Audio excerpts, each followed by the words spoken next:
Masters of the Universe. Like you guys have done that. You were the dude Tim last week. Now we can let He-Man's entire origin story go like, for about 3 years. I do love that they give you this origin at the beginning of every episode. Just in case you forgot. In case you forgot yesterday, because this played every day. Exactly. There you go.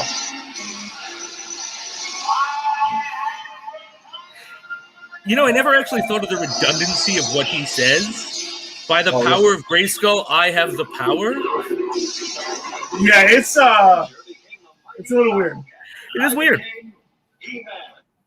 What's up, everybody? Welcome to another episode of Granny's Peach Tea. As you can tell, this is our He-Man episode, or Masters of the Universe, to be a little bit more accurate. But it's He-Man, whatever. So thanks for joining us, wherever it's on the live stream on Facebook. If you're joining us on YouTube, if you're joining us on Instagram, if you're joining us on Twitter, or if you're joining us on the audio-only version, wherever you find your podcasts, thank you as always. We appreciate the support. And with me as always, Jason, what is up, dude? Good to see you, Eddie. Always a pleasure to be here. Tonight, I've decided that since I picked the G.I. Joe name last time, my Skeletor villain name, because if I were in the He-Man universe, I would absolutely be a Skeletor villain. I'm Fishman, Fishmann. And I have nothing to do with Merman. I'm not in the water or anything. I'm just like a middle-aged high school teacher in Eternia who sometimes helps Skeletor out, you know? So thus, Fishman, because again, my last name is Fishetic. So there you go. Nice. I mean, listen, as we know now, with all the characters in this, just blah, blah, blah, blah, man usually kind of cuts it. You can be whatever you want to be. That's usually it. And hey, just by proclaiming this, I retroactively get an action figure. That's the rules of this, I believe. I think that is. And they're all, oddly enough, the same exact build and the same exact position. And it doesn't matter. They just swap out your head and your outfit, and that's it. Right. It's pretty much the He-Man build, except they literally just cut his hair off, and put like a shirt and tie on him, and that's it. That's it. Yes, and they all have the same like shorts or whatever. I don't even know what you call that. It's like a weird fur cloth, like a loin cloth with fur. Yeah, I mean it doesn't seem particularly comfortable. No, couldn't imagine. It doesn't. Yeah, I don't know. Whatever. Whatever. Yeah, we don't have to deal with that. I mean, we can get into a lot of. Maybe we'll get into it later on about like the comfortability of the clothes shorts. and the Masters shorts. Yeah, exactly. The clorts, the loincloth shorts. Like, what are they? I don't even know. I'm looking at them right now because I got He-Man's crotch in my face on the screen, and I don't know what they are. I don't know. I really, really don't know. But yeah, so we got a lot of Masters of the Universe to jump out. So if you're kind of like in your, your 30s, your 40s, or whatever, and you grew up with this stuff, we're gonna have a whole lot of fun tonight with you for that. Because I mean, it was He-Man was a pretty big deal, and he's back again thanks to Kevin Smith, who's also apparently a big fan of it, and his re-kick started the franchise. Of course he is. I mean, if you met Kevin Smith, like all you got to do is be in one of his talks. I've gone to see his talks with Tim, and like just to listen to what he talks about. He is into every single one of these things as we are because he's pretty much our age. We're probably a little bit older, and he loves pop culture stuff. So of course he's into He-Man. I actually hope he does Thundercats next. That would be really cool because I know there was like somebody who tried to do that somewhat recently and wasn't really my jam either. But from Masters of the Universe Revelation, which we'll get into in more detail, I mean he gets it. So that would be awesome if he would do something like that. I'd be game. I'd be in. All right, so you want to get us started with a little. All right, the Hoff this week. Or like, how did we do this? Let's unhassle the Hoff, my friend. So this episode was great. This was and I know that people question whether I am being sarcastic or not. I get that it is hard to tell with me a lot of the times, and I don't like to clear it up. But this was a really fun episode. So this starts off with Hasselhoff and his partner, who I finally remembered his name. His name is Garner Ellaby. That's the character's name. Which is a great name. They are undercover in a roast chicken joint, and Garner Ellaby is in a chicken outfit, and Hasselhoff is inside, like dressed in like he's dressed as if he works in the chicken place, and he's cutting roast chicken. Man, this guy looks fucking cool doing it, man. No one cuts a roast chicken like the Hoff. All right. And they're staking this place out because the place keeps getting robbed. And then these 3 like meth head brothers rob the place. And like the main most evil brother pulls a gun, and Hoff takes that gun away from him with a roast chicken, my friend. He disarms this guy with a roast chicken. It's wonderful. Was it a leg? Drumstick? It was a whole chicken. It was like a whole chicken. Like he just takes the chicken and he goes and he hits the gun out of the guy's hand, and the gun goes flying. And then the guy dives over the counter. Hoff dives over the counter. The guy grabs a hostage at knife point, and the Hoff grabs his brother at gunpoint. Very, very tense. And that's just the first 5 minutes of this episode. Oh my God. We find out that Garner's license plate is Shaft 7 because he's calling back to the Shaft. Yep, a callback to the Shaft, which is the only reason I recognized it.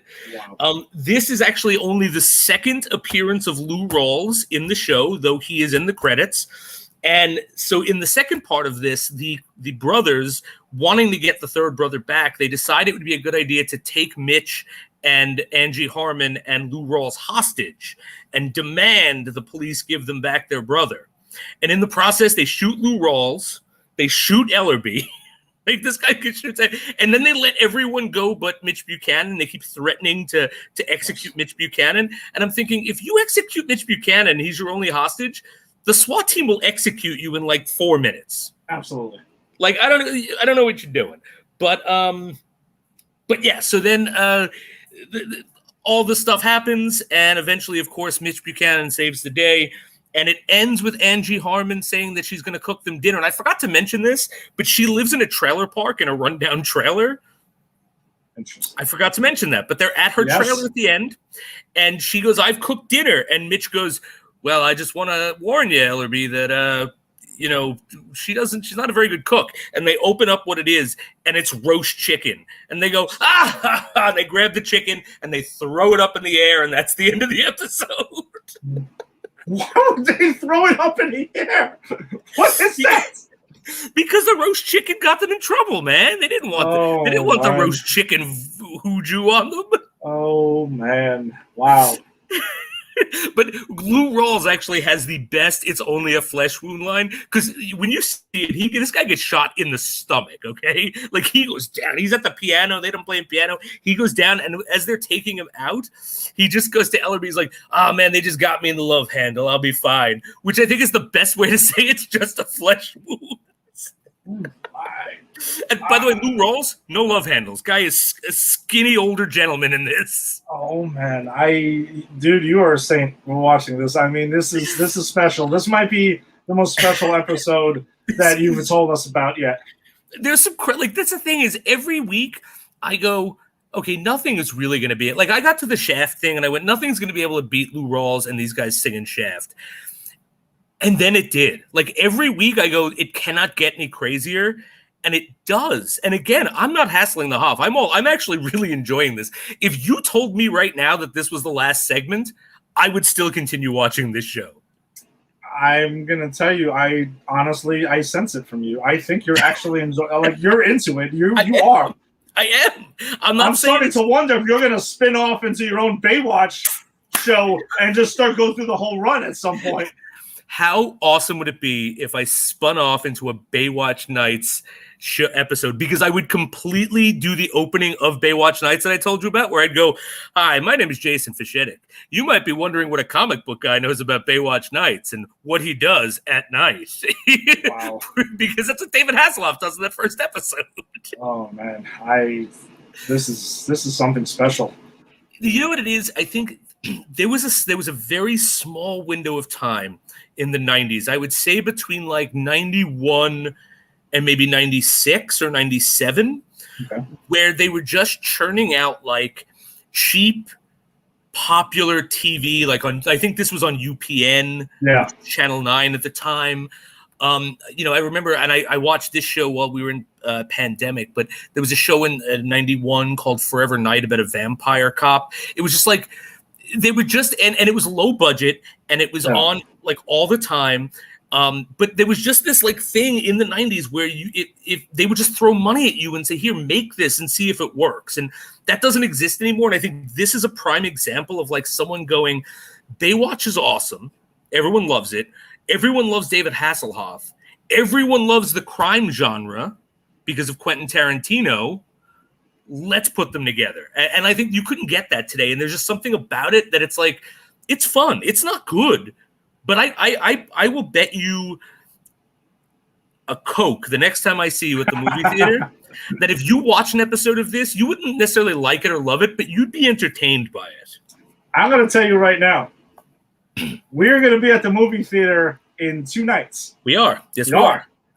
I'm going to watch an episode of Baywatch Nights sometime tonight, or maybe I might watch it before bed tonight. I don't know. Might watch it. I'll watch it tomorrow. I might watch. Well, which episode was it again? Was it like 5 or 6 or something? Which one? The one I just did? Oh, yeah, the chicken one. Because this is the one I want to see. This is episode 7. It's called Pressure Cooker. Okay, of course it is. All right, I'm sure it's on YouTube because I'm pretty sure that's where you're watching these I've things. been watching it on YouTube. They're all there. There's like 30 seconds of commercial for the whole 45 minutes. It's actually pretty sweet. I'm going to do it. I'm going to watch an episode. All right. I'm not going to explain it to Angie why I'm watching it. I'm just going to sit there and I'm going to watch it and just see what happens. She might just start watching it with me, and that's it. Even though she walked out of Masters of the Universe earlier. I don't blame her. I would have walked out if I could have. Yes, I agree. It was a rough one, but I don't want to give that up. All right. So on Thursday, we're going to talk about your thoughts, and then we're going to talk about it on the air next week. I will be totally honest with you about it. I might not even say. I'm telling you right now, if I'm entertained, I'm going to turn to you on the concession line and we'll say, "What size drink would you like?" And that's it. That's it. And then you'll just know right there. I'll just know. That's it. I'm excited. No, so am I. I actually want to see this thing, and I'm dying to see this. I'm looking forward to the chicken stuff in this episode. I want to see a roast chicken, someone taken down with a roast chicken. It's insane. There's too much roast chicken violence in this. It's almost like when Seagal gets the salami, but it's roast chicken. Like salami is like nunchucks. Roast chicken's just like, I don't know, a club. I guess. I mean, it could hurt. I mean, it could. Depends on how well done it is. It's a big wad of flesh and bone coming at you. Yeah, it's true. This is true. All right, before we jump into it, Frank Turizzo, who apparently is a DCP All-Star. What's up, dude? Thanks for joining us tonight. We always appreciate the support. But let's jump into it. Let's get into some comic book stuff now. Just yesterday morning, a brand new trailer dropped for Venom, Let There Be Carnage. It's the second trailer that we've gotten for this movie. I noticed it was a very vague release date because it just says fall. So they're not suddenly committing to the release date, which I think is kind of interesting and kind of shitty at the same time. It's not the trailer that we wanted from Sony because there's a specific trailer that everyone is like clamoring for and we still haven't got, and that is Spider-Man No Way Home. But we got Venom Let There Be Carnage. If you watched this a couple episodes ago when the first one dropped, I mean, we totally ripped the first trailer of this. But Jason, judging the trailer on its own merits as a trailer, did this trailer how do you feel about this trailer? Did this get you more excited for the film, less excited for the film, blah, same thing? No, I'm going to say it's a better trailer. I'm going to say I'm not excited about the film for my own reasons, but it definitely, based on just the trailer, it got me more excited. I think Carnage, looks really good. I think Woody Harrelson looks like he knows exactly what movie he's in, and he's having a lot of fun in this role. That's what I get from that. They kind of give away how he becomes, which I think was a mistake, but they give away how he becomes Carnage, and I think that's cool. Yeah. Not exactly what happens. I don't know if I ever told you this, but I actually have the comic book where Clay gets the Venom stuff. Oh, do you? It's in a Spider-Man comic where he fights Boomerang of all people, and Venom is broken out of jail, and I actually have that. Like, it's a Spectacular Spider-Man, I think. I might have that also, and I haven't looked at because I have my comic collection in one of the white boxes in my garage. Me too. which I've sealed them all, but I just haven't gone in there. Well, I'm pretty sure I can envision which was the first, technically origin of Carnage. So yeah, they changed it up, but again, they changed. If you're gonna, whatever. It's not a big deal. Just go with it. Yeah. Yeah. I was just kind of saying like I actually knew the comic book accurate because I had it as a kid.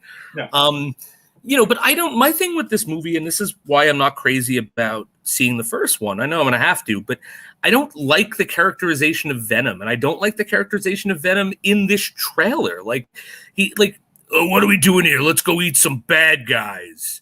It's like, I think Venom was better written in the actual Spider-Man comic books than that. And just this whole, I want to eat people. Like, that's what goes on throughout this whole trailer. And I don't know. It's like, I think the Carnage stuff looks cool, but I don't really like this version of Venom at all. And it's why I have an aversion to see the first one. So, mixed bag for me. I'm more excited to see it than with the last one, but I'm still not excited to see it. So, Tim, I agree. Well, I agree with you in a way, Tim. I'm gonna judge the trailer as it's a trailer. Again, like, we try to take the trailers as they are and go off on their own single merit. Actually, Tim has a question here too. Carnage is born from a bite. And it looks like that's where they're going within the film. Yeah. And like we were just talking about in the comics, it's not comics accurate. Yeah. And look, comics accurate isn't that clever. I mean, what it is for anyone who doesn't know is Eddie Brock is in prison and the Venom suit breaks him out. And I think Spider-Man and Eddie Brock think the Venom suit is dead, and it's not. And it leaves a little amount of residue of the symbiote costume, and Clay grabs it up and it bonds with him. So it's not like it's not like they changed it to something really stupid. I mean, I think both of those are fine. I don't think one is better than the other, to be honest. Yeah, I mean, I would be more interested to know exactly in context why Cassidy is biting Eddie Brock right there. In context. I think I got the impression I got from the trailer, and this might just be the trailer, misleading us, but I thought he knew that Eddie Brock was Venom, and then that's why he grants him the story, and because he says, "Why are you granting me your story?" I think he finds out that he's Venom somehow, and that he bites him intentionally trying to get it. But I think I put all of that into it, so that might not be it. That may or may not be better than what we get, because we don't really. So hold on a second, by the way. I want to rewind for a minute before I get into my thoughts on this trailer. Is you haven't seen Venom yet? No, okay. And I won't until you make me. Oh, I'm going to tell you right now. The week before it comes, Venom comes out, then that's when that's when it's going to happen. And that's when it makes sense too. And I would have suggested it myself, but God damn it! That's when it's coming. So once we get a release date, then we'll actually know and be able to plan for that. So for right now, we'll just sometime in the fall, guys. We'll do Venom in the fall. Yes, it'll be in the fall. That's all we know.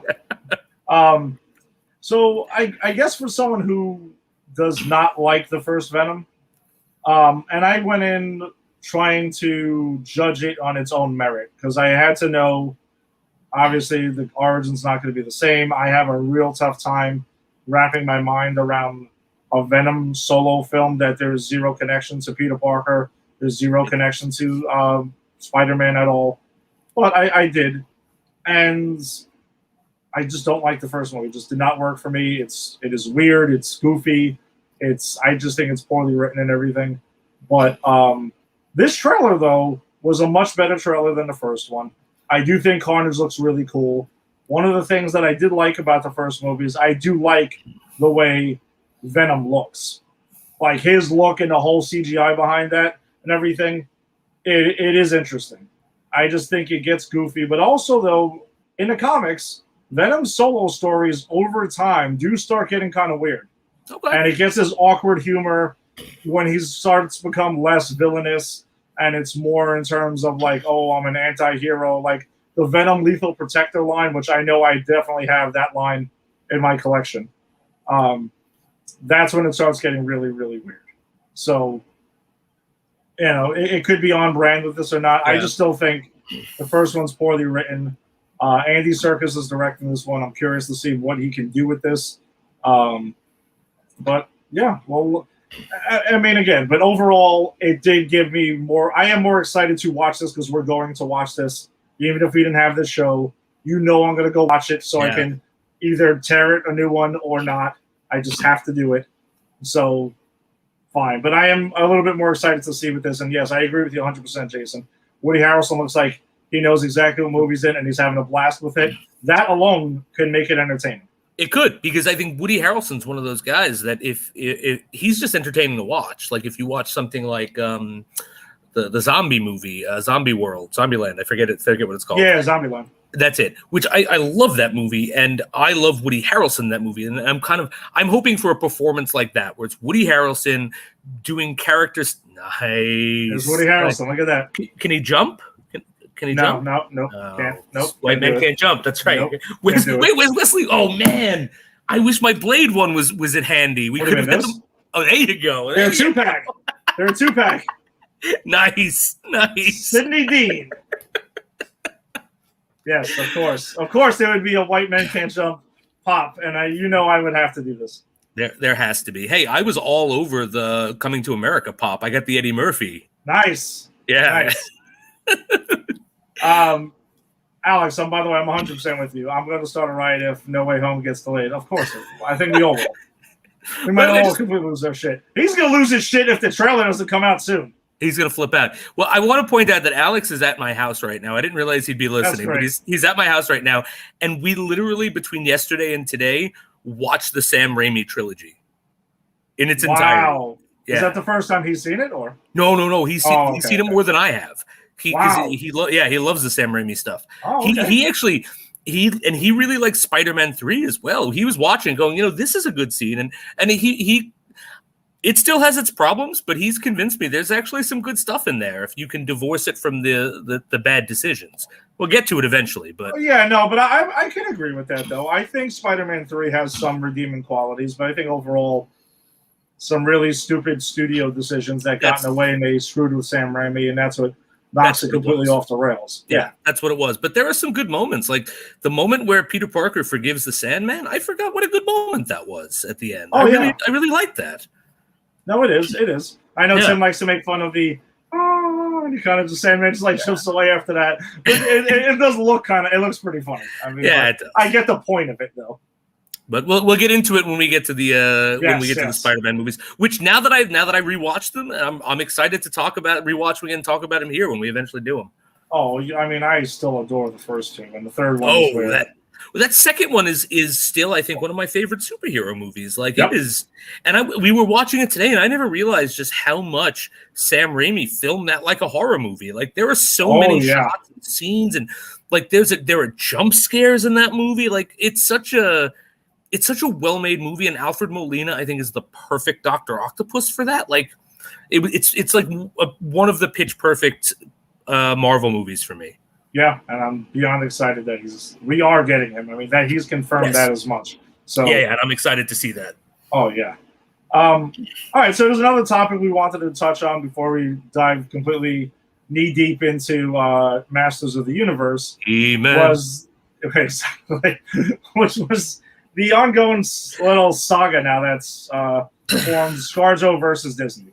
The short version pretty much is Scarlett Johansson is suing Disney because the back end box office for Black Widow is not happening. Obviously, because they released it on Disney Plus, and you have the option for that. So it had a really good opening weekend, and then pretty much fell off the rails financially after that because those repeat viewings just aren't going to happen unless you're this guy who's seen it 3 times now. But I also in the theater, but I also have Regal Unlimited, so I'll admit that. So that's why I probably I would go see it twice. Oh yeah, honestly, a third or fourth time, maybe not so much. But Regal Unlimited, hey, listen. I'm bored. Got nothing to do for a couple hours. Hey, what's starting? Let's go. Hey, I'll tell you this great story real quick about my father-in-law who loves movies, and he loves to go to the movies. He was here visiting. He's from the Philippines. He was here visiting one winter, and we were like, Pa, what'd you do today? And he's like, I went to see a movie. He's like, what movie? He goes, he saw the movie Paul. You remember that movie? Oh, wow, yes. And we go, did you like it? And he went, it's, better than standing out in the cold. And I think, I think when you have Regal Plus, when you have the Regal Pass, it's like, Yeah, it's better than standing out in the cold. I'll just go see a movie. Doesn't matter what movie. Doesn't matter how many times I've seen it. No, I mean, also I live around a corner from a movie theater, so I mean, Right, whatever. exactly. I'll do it. I mean, I also went to see Jungle Cruise, so.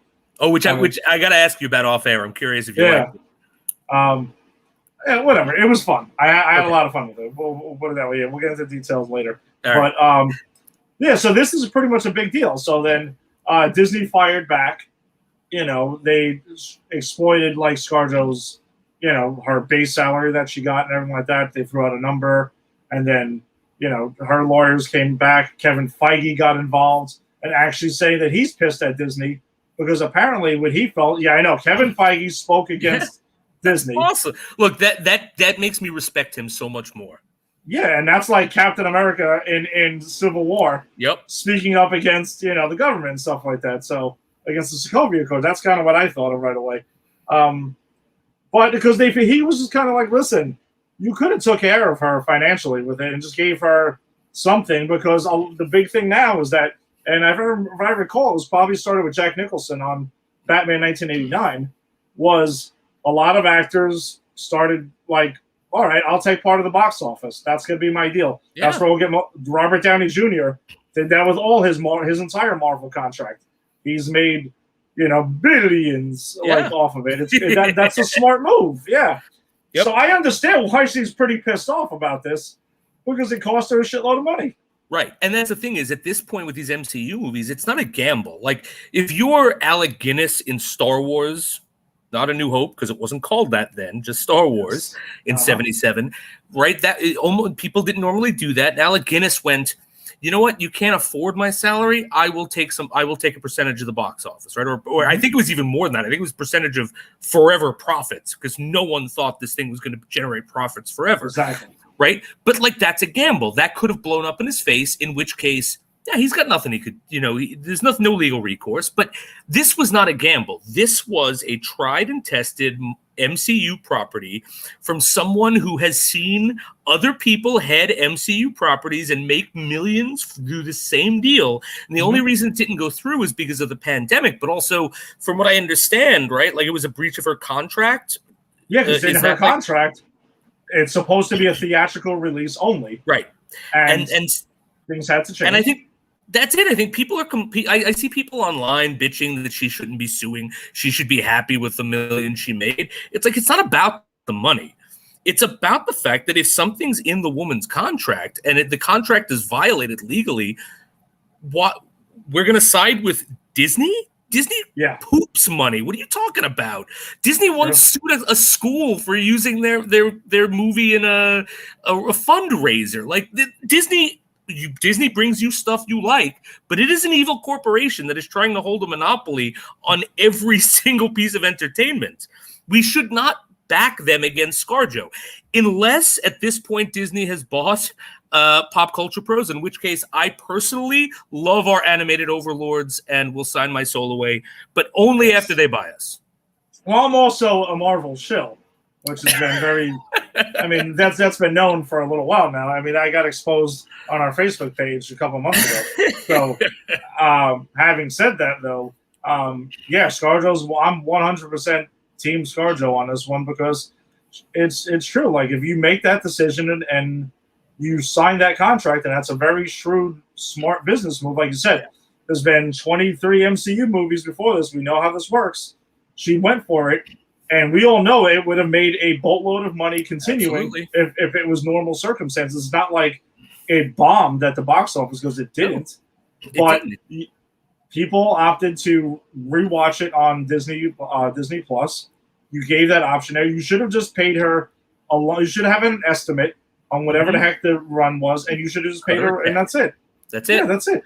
Cut the check. Because I get why they wanted to do that, because you know what? Because of the pandemic, they didn't think it was going to make the money that it could have made. So I get that. But like, you got to take care of your people. I mean, that's it. You know, she's an integral part of the MCU. You have it in her contract. And that's the thing. Forget everything else. It was in the woman's contract. A contract is a legally binding document. Yes. Therefore, I don't care who you like or dislike. Disney owes her this unless it can be proven otherwise. But if it was in her contract, it was her contract. And that's just the way it is. Yeah. Pay up, mouse. You got it. Disney's got look. Mickey's got deep pockets. All right. Yeah, come on, Mickey knows.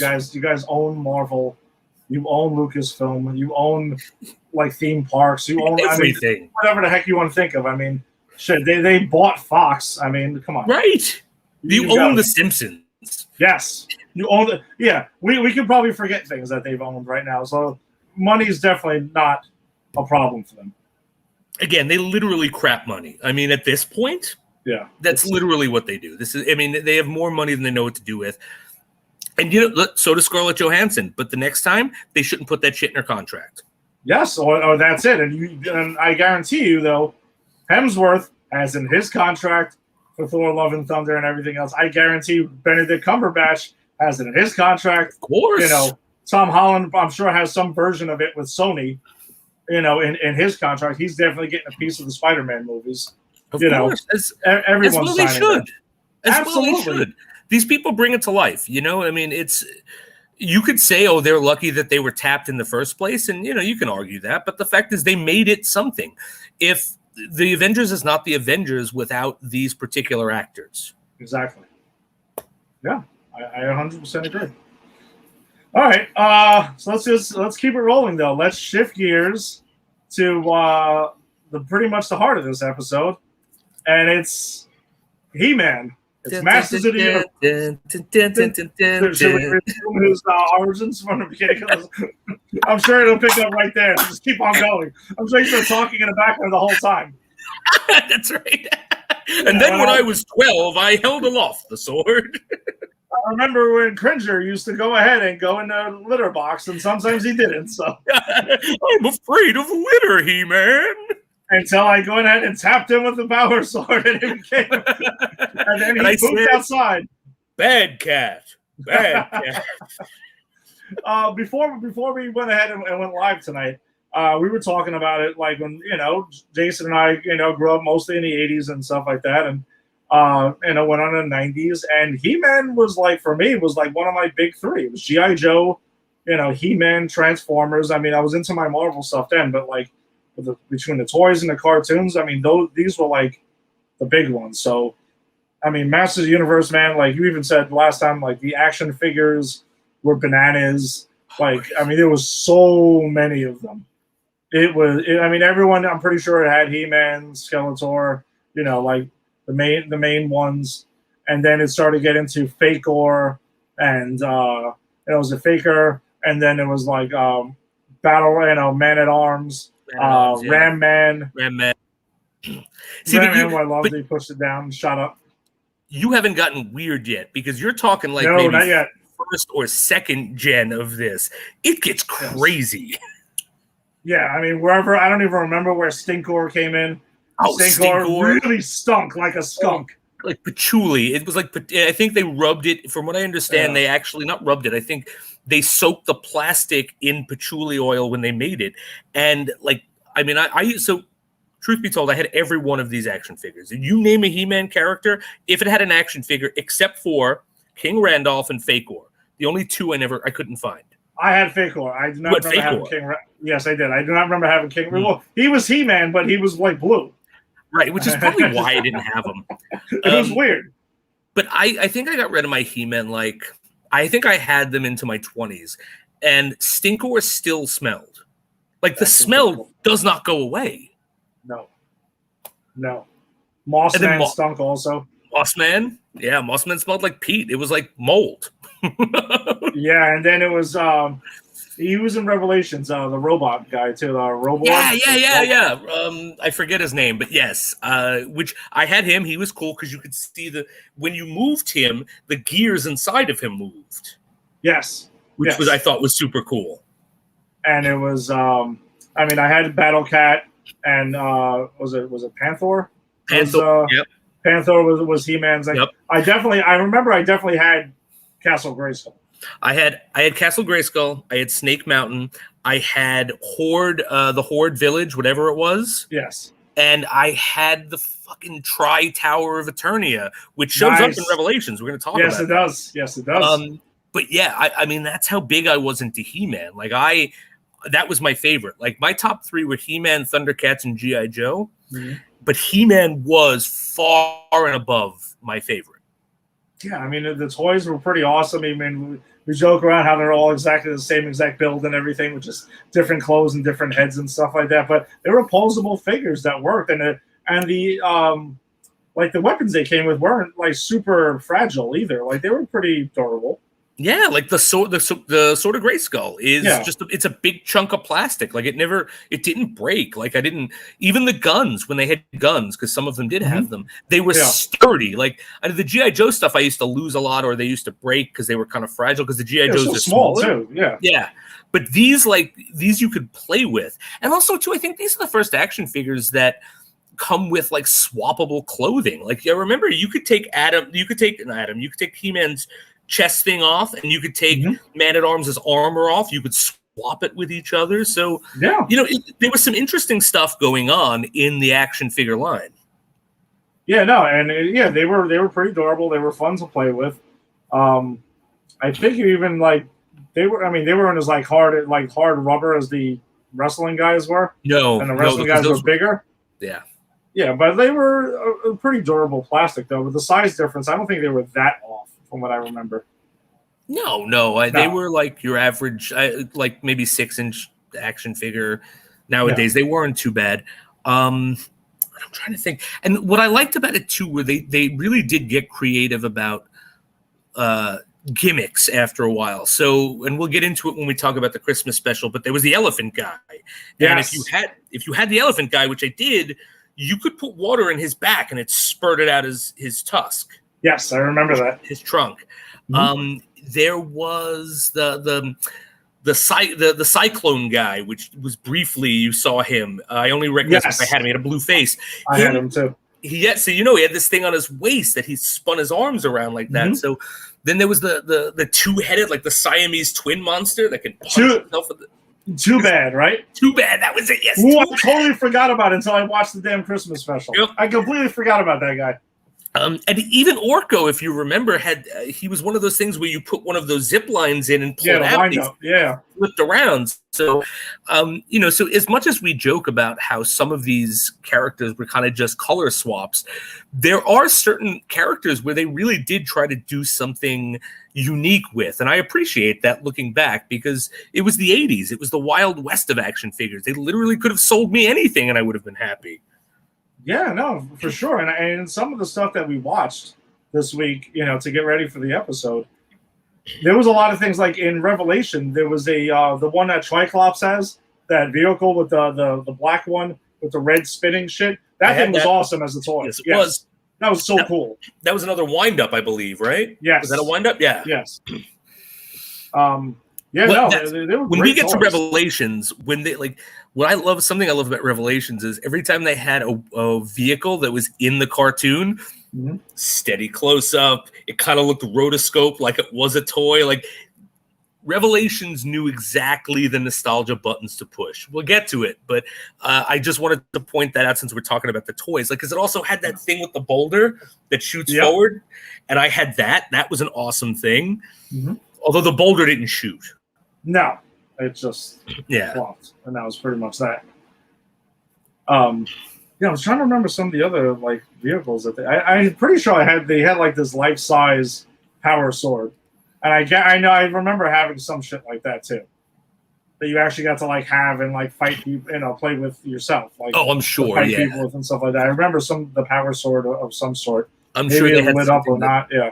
I know they had one for Thundercats. I'm sure they had one for He-Man. Yeah.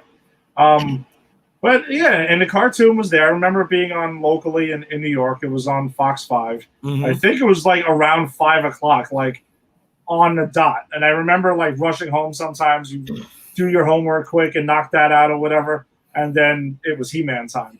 And then, you got excited. And then the whole intro that we had played in the beginning of the episode. And I mean, I'm not going to lie. Still listening to it, you still get a little goosebumps there. Listen to it, because the whole thing when the whole "I have the power" thing, you're like, holy shit! Someone's gonna get their ass kicked right now. shit's about to go down once he has the power. Once he has the power, forget about it. Forget about it. He's kicking everyone's ass. And I always found it funny with Prince Adam in the original series. Same haircut, same build and everything, and then nobody, nothing. I'll tell you something, and I was going to save this for Revelations, but it gets into this. When I watched Revelations, I went, "Wait, Prince Adam's a teenager?" Much smarter that Kevin Smith and them went with that, because I thought that was one of my favorite adjustments to Revelation. Absolutely, but like for the thing with me, it's like that makes 100% sense. And I was thinking, was he always supposed to be a teenager, but they had lazy artists? Probably. You know what I mean?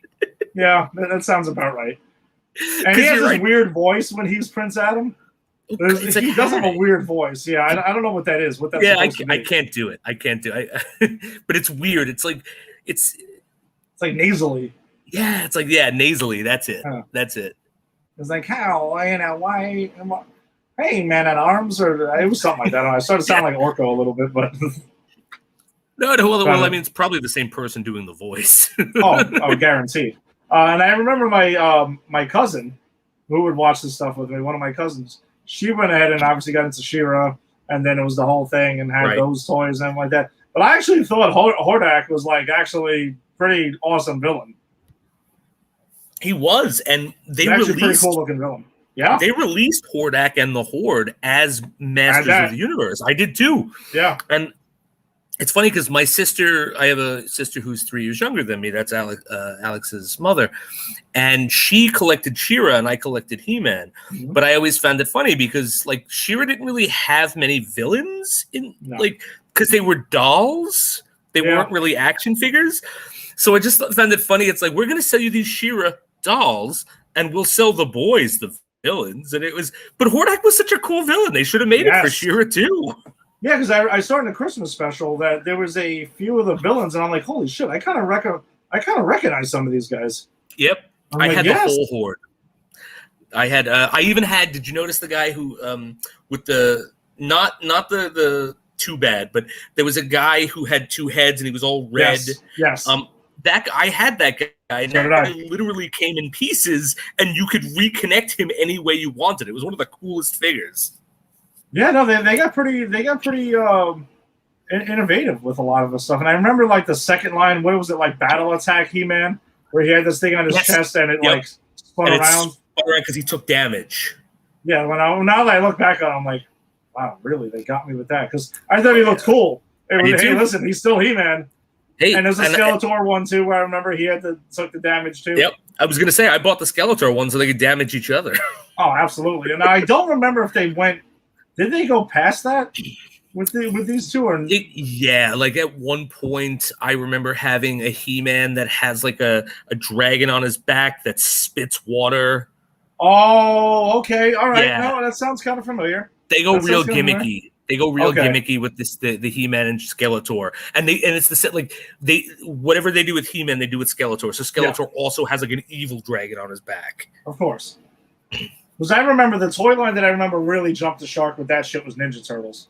Oh, they went bananas. Party Time, Michelangelo, and God knows what else. They really pushed the limits. Ninja Turtles is the action figure line that I think very early on made me give up on trying to collect all the action figures, because every time I get them all, they'd come out with a new line. And as you said, it got ridiculous. At one point, it was like Star Trek Turtles. It's Donatello as Dr. Spock. And it's like, I like Star Trek, but I don't need that. No, you don't. And as a kid, your first thought is like, yes. And then you're like, oh, really? Right.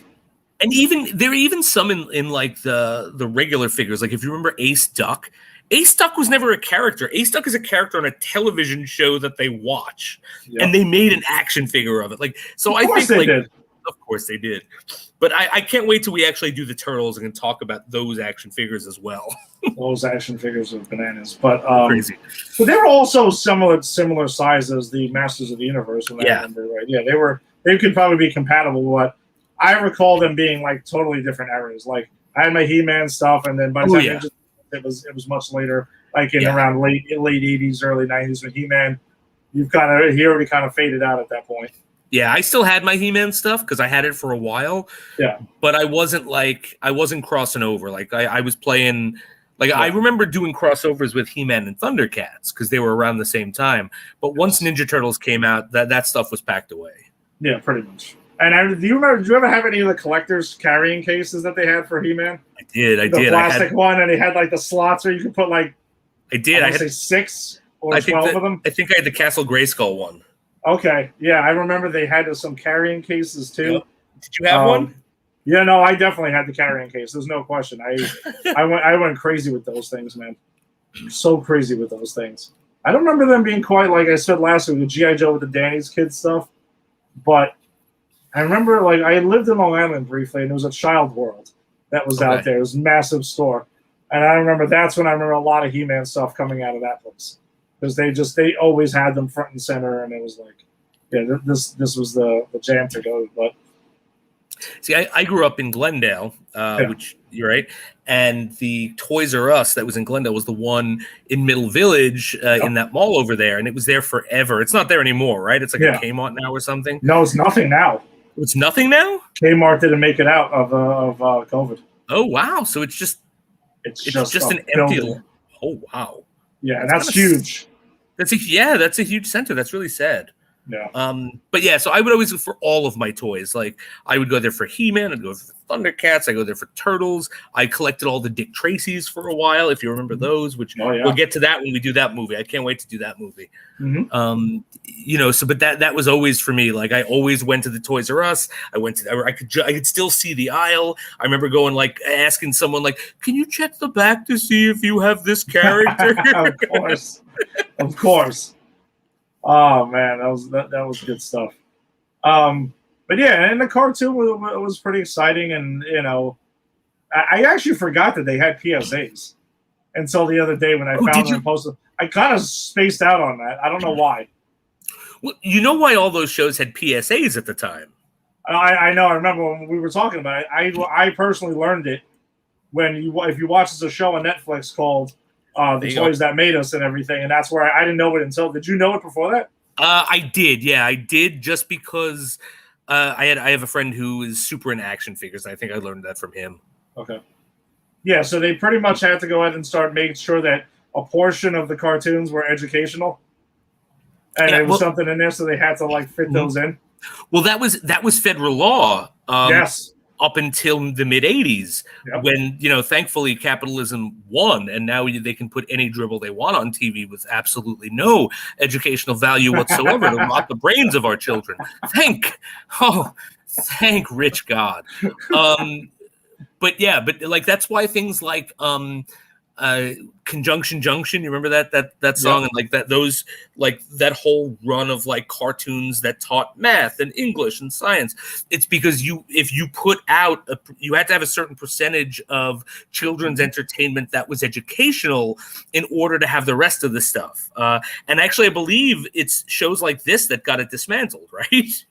Yeah, it was He-Man, it was G.I. Joe, like things like that, because this is when it like really started hitting the fan, and that's why they had those funky PSAs. And I saw one, by the way, with He-Man and She-Ra that was like telling people about like was warning people was against like child molestation or something like that. It may have been something. Yeah, they would get dark sometimes. Yeah, where you're like, heavy. It's like, hey, don't tell somebody. Make sure if someone touches you like you don't want to, then make sure you tell somebody. And I'm trying to imitate He-Man's voice right here in a little bit, but it's not working at all. They just flat out just went for it right there. I love the ones where they obviously had no idea what to say. There was one where I saw Tila, because I watched a couple of them today too, where Tila was like, if you're unhappy, just try singing a song. Sing a song might cheer you up. And it's like, what? Okay, then. Wait, who rubber stamped that as a lesson? Yeah, the G.I. Joe ones, I think, were a little bit more like they kind of knew what they were going for. And whoever was behind He-Man, I don't know. Some of them seemed kind of goofy, or they just really went at it and were like, we're not going to sugarcoat it. We're going to tell you straight out. This is it. Sometimes we're going to tell you to sing a song and sing a jaunty tune and watch some He-Man. And other times we're going to tell you don't allow yourself to be molested. But there's nothing in between. Exactly. There's no gray in there. No. Whatsoever. All right, well, speaking of cartoon, though, so we decided to go ahead and through Jason's recommendation, because he owned it on DVD, was He-Man and She-Ra, a Christmas special. The one where Skeletor helps He-Man and She-Ra save Christmas, which I always promote it like that, and am I lying? You are 100% correct. That is what happens. I remember while I was watching it, I started getting like flashbacks of things like that. So I definitely saw this probably like 1,000 times as a kid. But the when you mentioned it, the one I first thought about was the He-Man and She-Ra. It was like the Secret of the Power Sword or some shit like that. Oh yeah, it was like the movie that they released in theaters. Like it was an actual animated film where they were like, "It's out." That's She-Ra's debut, right? Yeah. That was kind of like her intro. Yeah. But this one, as I watched it, it all started coming back to me and stuff like that. It's weird. It's really fucking weird. Like so just real quick, they have for some reason built a ship. Venom's built a ship that's going to go exploring in space. The Sky Spy. Yeah, that's it. The Sky Spy. And Orko gets on for reasons, and then it takes off. And Skeletor tries to shoot it down, and wouldn't you know it, it jumps to Earth. Oh, who would have told that? And Orko runs into a couple of kids who are out chopping down a Christmas tree without their parents. Where the fuck are these kids' parents? I was really wondering that a lot. And then the kids convert him to Christendom. I mean, there's a whole montage that you just keep cutting back and forth to them going, and then there's peace and love, and we all love each other. And Orko's like, hey, this is good stuff. That's a terrible Orko, but you get the point. I don't know, that wasn't too bad, I don't think. Oh, thank you. And by the end, he's like, we got to go back to Eternia so we could convert everyone for Christ. I mean, it's not exactly like that, but it's kind of allegorically like that. I mean, they get him so jazzed for Christmas that when he gets brought back, he brings the kids and they start to spread Christmas cheer, which makes Skeletor and Hordak's boss mad. And I didn't know they had a boss. I don't recall them having a boss at all until today. Yeah, me too. And I've seen this before. I own it. I forgot completely about this like Horde Prime guy. Yes. And so Horde Prime tells them that they gotta hunt that Skeletor and Hordak. They're like, it's kind of like, all right, whoever hunts them down is the one I'm not gonna punish. Yeah. And so they have to hunt these two innocent kids down. And these kids are on Eternia, like converting everyone into Christmas people. Everyone is becoming Christian. This literally kickstarts. This was the first Christmas on Eternia, we're told by the end. Yep.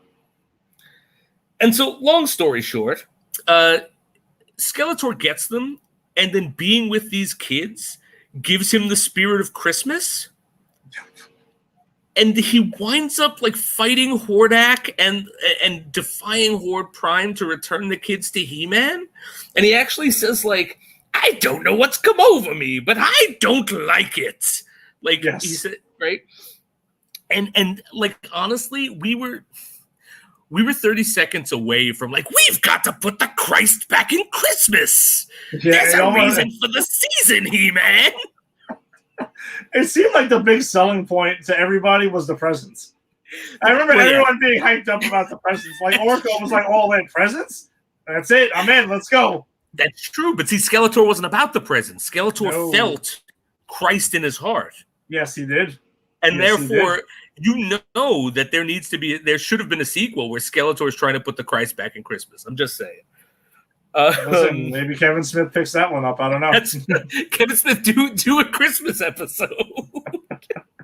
Like, there's a scene where the kids were like, "They were so cold, Mr. Skeletor," and he's like, "Here's some coats," and he magically put coats on. It's so weird. And so the puppy. Weird. What's with the puppy from the? What the hell were they called again? I wrote this down. The Manchines. What the hell is with the Manchines? And the Transformer ripoffs. Yes, absolutely. They were absolutely They were like, hey, listen, Transformers are popular right now. How about we get our own version of Transformers and let's see if this can actually spin off into something. Hey, you think we could do our own Transformers? He-Man Masters of the Universe Transformers without getting sued? Let's go. It's just such a bizarre. Like, it's just bizarre. Like, that's it. It's not.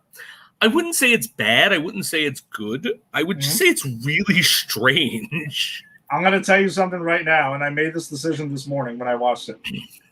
I'm going to add this to my Christmas list of shit to watch at Christmas time. Are you really? Yes.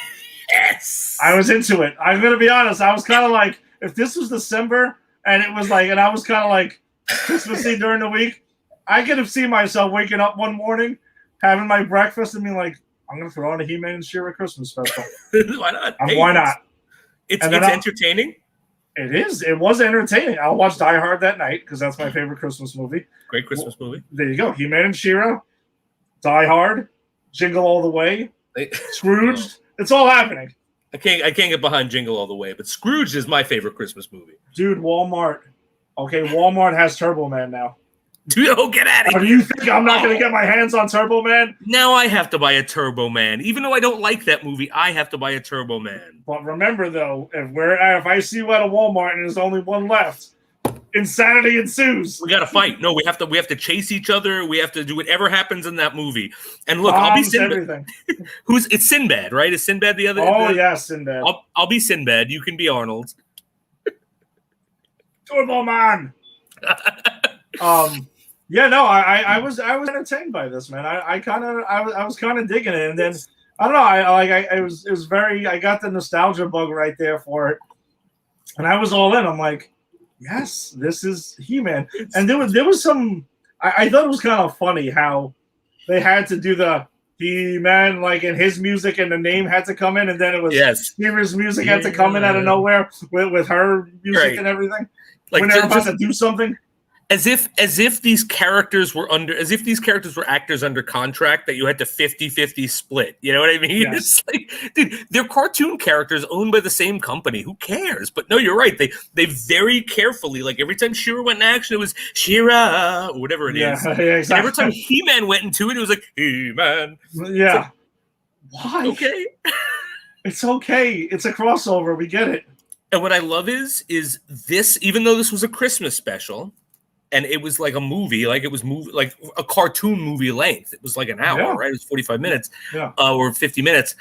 They don't bother to reanimate either He-Man's I Have the Power or She-Ra's Give Me the Power or whatever it is. It's literally the same from every episode. Oh, absolutely. They just plug it right in and that's it, whenever the hell they need it. And they both are in front of Grayskull, and then they just do the whole spiel again. She has pretty much the same exact sword. The power sword, but hers has like a little like a gem in gem in it or whatever the hell it was. Yeah. By the way, why did she get to turn it into like a rope at one point? I don't know. I didn't watch a lot of She-Ra.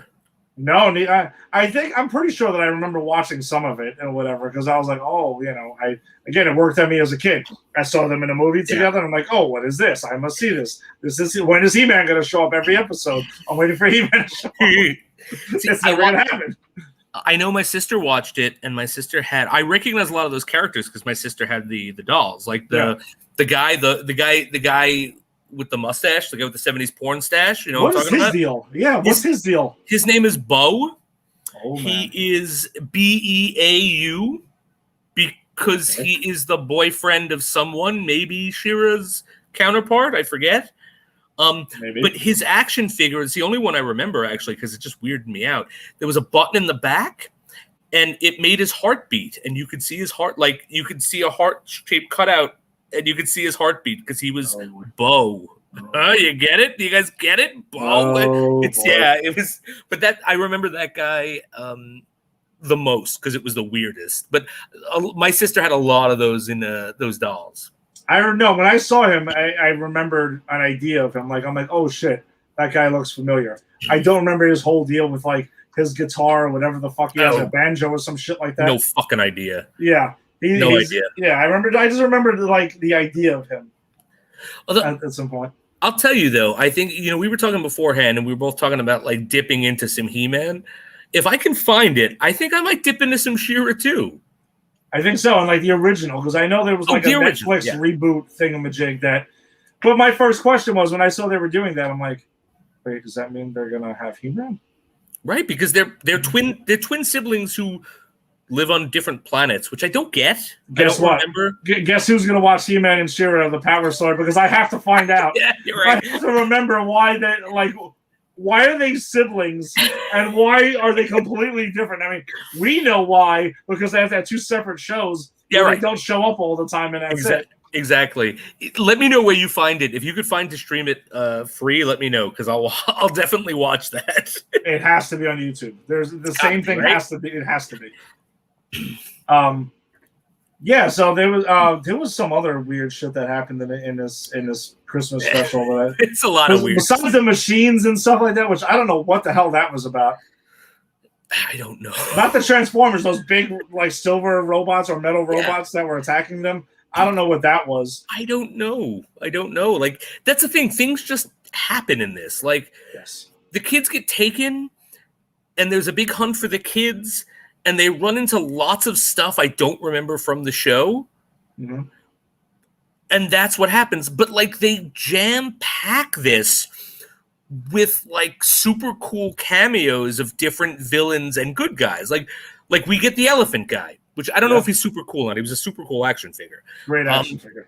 You know, we get the porcupine guy who we're going to see again in Revelations that has a little cameo, right? Mm-hmm. But they just have cameos. They don't do anything. The things that do things are these machines and man-sheens and big sheens. Like Charlie Sheens and Ben. Yes. No, I don't know. Imagine that.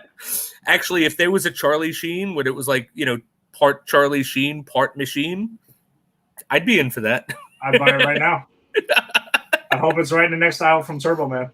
It runs on Tiger Blood. You just gotta get Tiger Blood for it. That's it. What else could you need? But yeah, that's that. It was like I was baffled by the choice of villains because these villains were like, you have all of these villains. I'm like, but Skeletor isn't your villain because he is the secret hero of the show, and Hordak is kind of too pathetic to be a villain. Yeah, Hordak. But I remember Hordak looking really cool and all of that. But yeah, in this special, he sucks. Oh yeah, in this special, from what I remember, when you get him in some She-Ra stuff, he's cool. But okay, or even like he does do some crossovers in later He-Man, but like no one's cool in this. Like no, you know, even Skeletor's even worse because Skeletor becomes a good guy briefly. Yeah, we don't need that. I mean, I actually thought his whole thing is he still has a few jabs. Because Skeletor's whole thing about his jabs, when you watch it now as an adult, they're pretty awesome. Yeah, he has some pretty ridiculous jabs. Especially that whole thing where he walks through the mirror, by the way. There's a whole weird thing that's great. Yeah, no, that is awesome. Well, I mean, look, we got to admit, Skeletor is a great character. Even in Absolutely. This, even as the hero or the secret hero, even doing nothing, Skeletor is just a presence. Yes. Like, he just looks cool. He's evil. He's got the weird voice. So I'm all for whatever he does. Yeah, me too. Especially in it, I guess that's a perfect time to make the transition, though, to the current day thing. So Netflix, Kevin Smith produced Netflix revitalization of Masters of the Universe is currently Masters of the Universe Revelation. Yeah, it's available it's available on Netflix, but this is only part of the first season. Yeah, it's only 6 episodes. Yeah, it's 5. Oh, 5. It's only 5 episodes. 5 episodes, and they're like only 25 to 30 minutes each, and there's no commercials in them because it's on Netflix. And it's a pretty easy watch to get through it. So I think there's a lot to unpack here because Kevin Smith clearly this is written for like people like us who were fans as kids of the original and want to check in it now. And I know they're selling toys for this now, so I'm pretty sure it doesn't hurt where they're like, hey, we're going to go ahead and start this whole toy line again and cha-ching. God, that's terrible for me. Yeah, I mean, it's going to happen.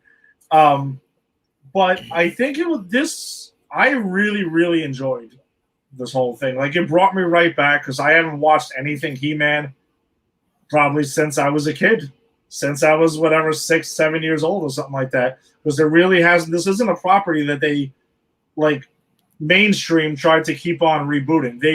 They did try it for kids a couple of times. There was a couple, like 3 or 4 He-Man reboots that we were already too old to give two shits about anyway. So they're pretty much non-existent to us. But from the original, though, they really haven't for a while. And I dug it, man. I know there's a lot of people online who are losing their minds about this whole thing. Like, a spoiler alert for this, okay? Like, we're talking about this. It's been out for 2 weeks. So yeah. We're spoilers are going in. spoiling the hell out of this. So if you haven't watched Masters of the Universe Revelation and you're interested in it, I would, I'd stop listening, go watch it, like all 5 episodes, and then come right back. Well, wait.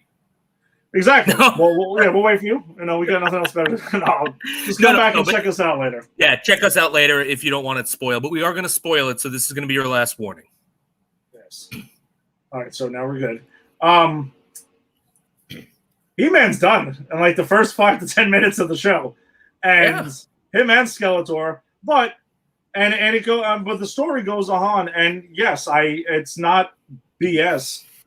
Teela, is becoming the new Man-at-Arms and everything like that, and she has this whole falling out when she finds out that He-Man, Prince Adam is He-Man. She feels betrayed.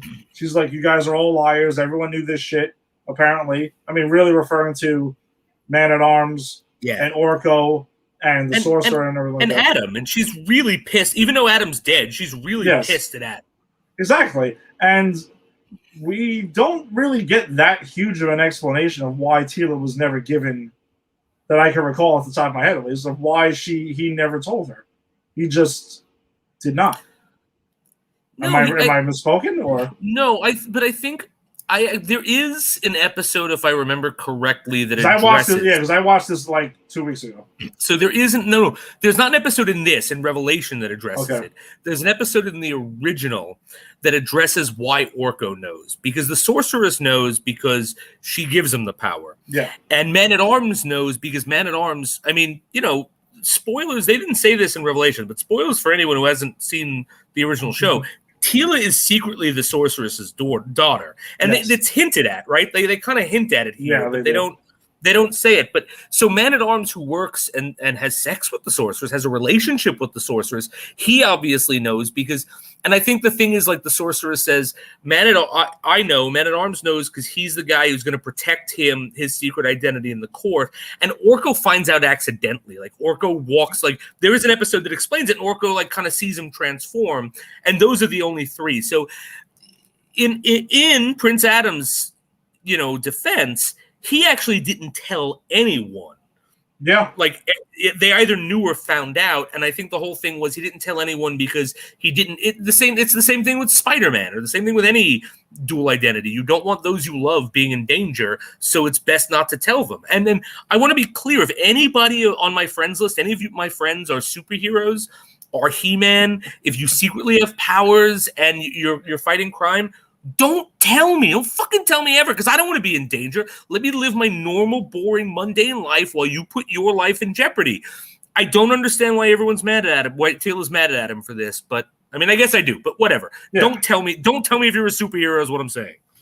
Yes. Don't tell anyone that we're on the Avengers Reserve list. Well, I mean, like everyone's on the Avengers Reserve list. Exactly. So that's pretty much the genesis of it. And then she goes off, she leaves the kingdom, and then, she's just kind of like doing her own thing. Honestly, she cuts her hair and goes all rogue and stuff like that. It's not really talking to Man-at-Arms and everything, and tells everyone pretty much to go fuck off. But she's still kind of going around doing her hero thing without really doing, promoting it as a hero. She's still doing the right thing. And then she has a friend and stuff like that. Did you recall her name? Oh, I don't know. Teela has a friend, and they're going around like saving people and doing some stuff. And that's where we run into like Stinkor, who's voiced by Jason Mewes. Awesome. It's perfect. It's perfect casting. And I loved seeing Stinkor, by the way. I was surprised by it. And I love that she was like, I remember him from the days I used to fight Skeletor. This guy over here. And it's like, that's kind of how you would talk about Stinkor of all villains. Exactly. But so the big thing is that's got people with their stick up their ass about this series is the fact that He-Man and Skeletor are sidelined for most of it. So I think we should just jump into that quickly. I was fine with that because I'm not gonna lie, when I watched the trailers, of course it focuses on He-Man and Skeletor and what you think you're gonna get, but he nobly sacrifices himself, and takes Skeletor down with him to save Eternia and save the universe and everything like that. So he does what a hero would do. I mean, that's his thing. He-Man's thing is to protect Eternia and he's the ultimate champion and a hero, so he does what needs to be done. And there's pretty much these 5 episodes are kind of like the what if He-Man and Skeletor weren't around, like what would happen. Yeah, absolutely. And that's why I think, like, I gave this a lot of thought, because I had a lot of thoughts on these first 2 episodes. And the first thing I thought of was, like, this was billed as a sequel, not a reboot, a sequel. So at first I was like, I don't know if I see this as a sequel, because the characters are changed. These are not the same characters. But then again, this is for adults. That was for cartoons. So I got over that pretty quickly, right? And then of course we did get He-Man and Skeletor, who are of course the main draws for me at first, disappear. And I'm not gonna lie, I was disappointed because I didn't expect it. It wasn't like, we both saw the trailer. The trailer made it look like this was going to be the He-Man show, right? But let's be clear, it's called Masters of the Universe Revelation. It's not called He-Man and the Masters of the Universe. Yeah, so it's properly titled. Right. And then I was like, okay, I'm kind of disappointed in this, but I'm going to keep watching it. And I would have kept watching it even if it wasn't for the show, because I thought it was well done. Yeah. And I said, you know what? I don't like this, but let me watch the rest and evaluate the rest on what it is. And in doing so, I really liked it. Like, so I want to say that I get why people were pissed that they were taken out so quickly. But I also don't get why you would let that sort of aggravation, like when it first happens, cloud the rest of the show. Like, okay, you didn't get what you want, and that sucks, right? I wanted a show where He-Man and Skeletor battled it out, and Skeletor was Mark Hamill, and it was all He-Man and Skeletor, and that's not what I got. And okay, I was allowed to be a bit bummed at first, but what I got was really good. And I think if you write it off because it's not what you wanted, you're kind of like, you're gypping yourself. I'm sorry, that's terrible to say. You're ripping yourself off here, because you're missing out on something good. It might not be the He-Man you want or the He-Man you remember, but there's some really great stuff here that I think is worth watching. So what I'm saying is, if you are someone who was just completely turned off that He-Man and Skeletor disappear in the first episode, give it a chance, because there's some really good stuff, and there's some really good He-Man moments. Not He-Man the character, but He-Man like the show. Like, there's some good Orko stuff. You see some good Man-at-Arms stuff, some good Teela stuff. You get to see what happens. Like, so one of my favorite things, and this isn't too far, Ed, if you don't mind me doing it. No. We're just talking about the whole thing overall. We're not going to go chapter by minute by minute. So Teela goes back to Snake Mountain on a job to get something, and Snake Mountain is run by Triclops, and was it Triclops and Beastman? Or Triclops and Lockjaw? It was Lockjaw, yes. Crapjaw. Yeah, because Beastman was on some crazy shit too, like painted his face and some weird shit. You're right, and Beastman joins their party eventually. And so, like, they've joined a cult. And this is why I think, like, this is when it clicked to me, like, oh, this is why they call it a sequel. Because it's not a sequel like, we're just going to pick up and give you more He-Man adventures. It's kind of like a sequel of, okay, the He-Man adventures are over. What happens next in Eternia? And I think that's what it meant by sequel. So I think, like, the worst thing about the Masters of the Universe Revelation for me was the marketing. I think they should have made it clear what they were giving us. And I think had they done that, it wouldn't have turned some people off. But again, there's some great stuff here. So she goes to Snake Mountain, and Triclops is a cult leader, and Lockjaw and all these other people are kind of like doing all this cult stuff. And you kind of get to see what happens to Eternia. The world moves on after its greatest villain and its greatest hero were taken out. And I think that's really the most interesting stuff for me once I get into sort of like the second episode. Yeah, because the thing basically is that magic is taken away from Eternia, and that's what they need to figure out, like, what the hell happens now. And so the thing is, the way I took it as, to me, it is a sequel. It picks up, it acknowledges that the adventures that happened before it did happen. It is in canon. But again, it's like the side characters in Masters of the Universe, they get the spotlight now. Yes, mostly Teela gets the spotlight, but Evil Lynn gets a whole lot of spotlight here. Which this is way more. She's great in it. So we get to see that Orko has a lot. He becomes front and center, not just goofy, I'm screwing up all the time and all this other stuff, jumping in the Spy Sky and shit like that. Like he gets something to do. Man at Arms also has a whole thing where the relationship between him and Tila is focused on too. So I'm pretty cool with the fact that the secondary characters got some time to shine and got to do their thing. But I also was not disappointed by, I guess, because I did accidentally see some brief headlines that were like, oh, people upset about the screen time that He-Man and Skeletor get. And I'm like, all right, so that obviously means it's not a lot. So in my mind, I'm preparing myself for that. Yeah, I didn't see that. I didn't see that coming. If I didn't read that brief thing by mistake, then I never would have been prepared for that. But I actually think it was for the better that I knew kind of it going into it. But I was curious to see how they did it. Now, some people on other podcasts and stuff like that are screaming about, oh, this show is woke and all this other stuff and blah, blah, blah. Because there's because a female hero is front and center in this. That's why. No, that's not it. It's okay. Like it is Masters of the Universe. There is more than one. It just doesn't have to be He-Man saving everyone's ass every single episode. Like that would get old fast. And people who cry like, oh, it's just so woke. Oh, a woman, a black person. Oh, they're trying so hard. It's like, I'm sorry that you've spent the last forever having all white people in your shows, all white men being the head of your shows. I'm genuinely sorry that only exists in 60% of our media now instead of the other 40 that you can feel free to go and watch. But I think it's garbage when you complain about that. Like, I want to be clear. My issue was I was disappointed that He-Man and Skeletor were absent. I was never disappointed Tila was the star because Tila, A, I've always liked that character, but B, and even more so, that's Sarah Michelle Gellar. That's Buffy the Vampire Slayer. I'm a big fan.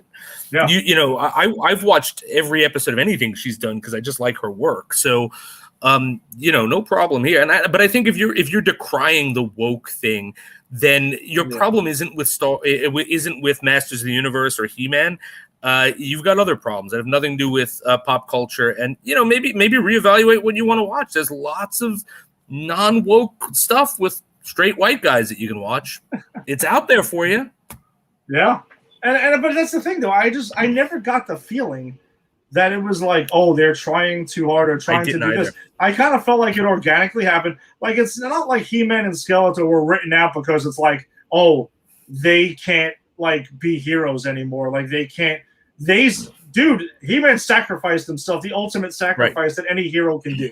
So for me, it was legitimate, and he like took his greatest arch nemesis, which, by the way, they do have a crazy fight when this happens in the first episode. Like it does go down. And I want to tell you something. Skeletor has a badass moment where He-Man stabs him with the sword and he goes, finally, you use it like an adult. And he grabs it and he puts it in more. Wow. There's some great Skeletor stuff in this. There is. And the fact, we'll discuss some of the voice cast choices first, but we can focus on like the story before we get to that. And I just thought it was really, really interesting, though, that the other characters got to it. Because, again, I remember from the original cartoon getting Tila having too much to do. I don't remember Orko having that much to do besides being goofy. He's and comic screwing relief. Everything up. Yeah, exactly. He wasn't that in this. No. Evil Lynn, who was voiced by Lena Headey, which I thought was actually great. I mean, she's awesome and whatever. Like, we talked about Dread and Game of Thrones. She's fantastic in. Yep. And she's perfectly casted as Evil Lynn. Agreed. And I think, again, I agree with you. I don't think it didn't strike me as they were trying to shoehorn any political message in. It's just, they're a character. Like, if you watch the old He-Man, like, everyone is a stereotype. Everyone's an archetype. They're not they're not real fleshed out characters. And that's fine. It was a children's show. So this is saying, well, let's flesh out some of these characters, but to do so, let's remove the top two. And look, hashtag spoilers, they're going to get to them. They come back. Yes, and exactly. Yes, Skeletor comes back in the end and kills Prince Adam. And I put kills Prince Adam because if you don't think Prince Adam and He-Man are coming back, then stop smoking whatever it is you're smoking because it's obviously going to happen. So it's not like these characters are being written off completely. It's just I think it was a smart move because it's not just Tila and Evil Lynn that get interesting stuff. Man at Arms gets interesting stuff. Yeah. Orko, as you said. Beastman, I think it's interesting stuff. There's a really cool. It's not. It's a throwaway thing. It's small, but there's some interesting merman stuff. Like so, it's just removing the two mains to give everyone else some character, to build in some character and give them and fill out some character. And here's the thing: if you're removing He-Man, who are you going to put in his steed? Like Teela is the warrior. Teela is captain of the guard. Teela is the second most powerful in Eternia. You know, when it comes to like fighting prowess, and I mean like in the kingdom, like I'm not talking about the bad guys. Yeah. So it's like, who else would you put this on? You want to follow Man-at-Arms around, like begging and being sad? Like who else do you want to follow around? Well, but though the big ceremony that's supposed to happen in the beginning of the show of this run is that Teela is becoming the new Man-at-Arms. Mm-hmm. Like it's passing on because Duncan is gotten older now, and like that's what was happening. And then obviously the shit hit the fan, and she's like, "Screw this! I don't want to be Man-at-Arms. I don't want to be anything. I'm gonna go and get the hell out of here because you guys are a bunch of liars." But she ends up going on a quest, and then they find, you know, He-Man essentially or Adam in heaven, and you know their version of heaven or whatever, and he's there because he made the ultimate sacrifice. And they were a bunch of heroes, and then we get to see, you know, Grayskull, who's an actual character. The only people in heaven are He-Man. Yes. So I think that was whoever had the power, whoever was the champion, and before that. Then, I say He-Man. There was like a sorceress woman, like it's whoever had the power. Oh, whoever was the champion and the power, Yeah, but they're the only people in heaven, so no one else in Eternia gets to go to heaven. Which can be looked at as really dark. But if you're not the champion, you're not going anywhere. And we see Hell. Hell is just a Skeletor-looking creature playing on your worst fears for eternity. Exactly. And it's screwed up. Dies, actually. Orko dies. Like saving them. Well, I mean, dies. Like, again, dies. Yes. I mean, come on. Yeah. But like, Orko sacrifices himself to get everyone into heaven out of hell. So it's like they put weight on this hell. So if everyone's going to hell except for the champions, it's a dark universe. Yeah, and Teela goes out and gets that done. And then Adam, as the hero that we know him to be, is like, listen, now they even tell him, like, before he's going to leave heaven, are you sure you want to do this or whatever? But him being the hero is like, no, Eternia is in trouble. I need to go ahead and to be their hero. And, you know, I need to go ahead and I'm going to give this up. I'm going to sacrifice my spot in heaven to go ahead and to save Eternia again and do all this other stuff. So He-Man's arc here, or Prince Adam / He-Man's arc is pretty awesome when you really think about it for a minute. Because he still is like, and she even says, here's the great moment that he has with Teela when he gets the power sword back eventually, because the sword was split in half, and then the whole adventure is them getting the two sides of the sword and putting it back together. And, you know, she's like, hey, you know, do you remember the tune? You know, and everything like that, because obviously got to do the whole I have the power and everything and become He-Man again. I thought that was a great moment. That was a fantastic moment. Yeah, that was an awesome moment. And yeah, you're right. It's not like Kevin Smith went, now Teela's always been the real hero. Teela's the hero. He-Man's not a hero. It's like, no, He-Man is the hero of this story. He's just not present. But he is the hero. Yes, like, he's absolutely. a hero. Yes.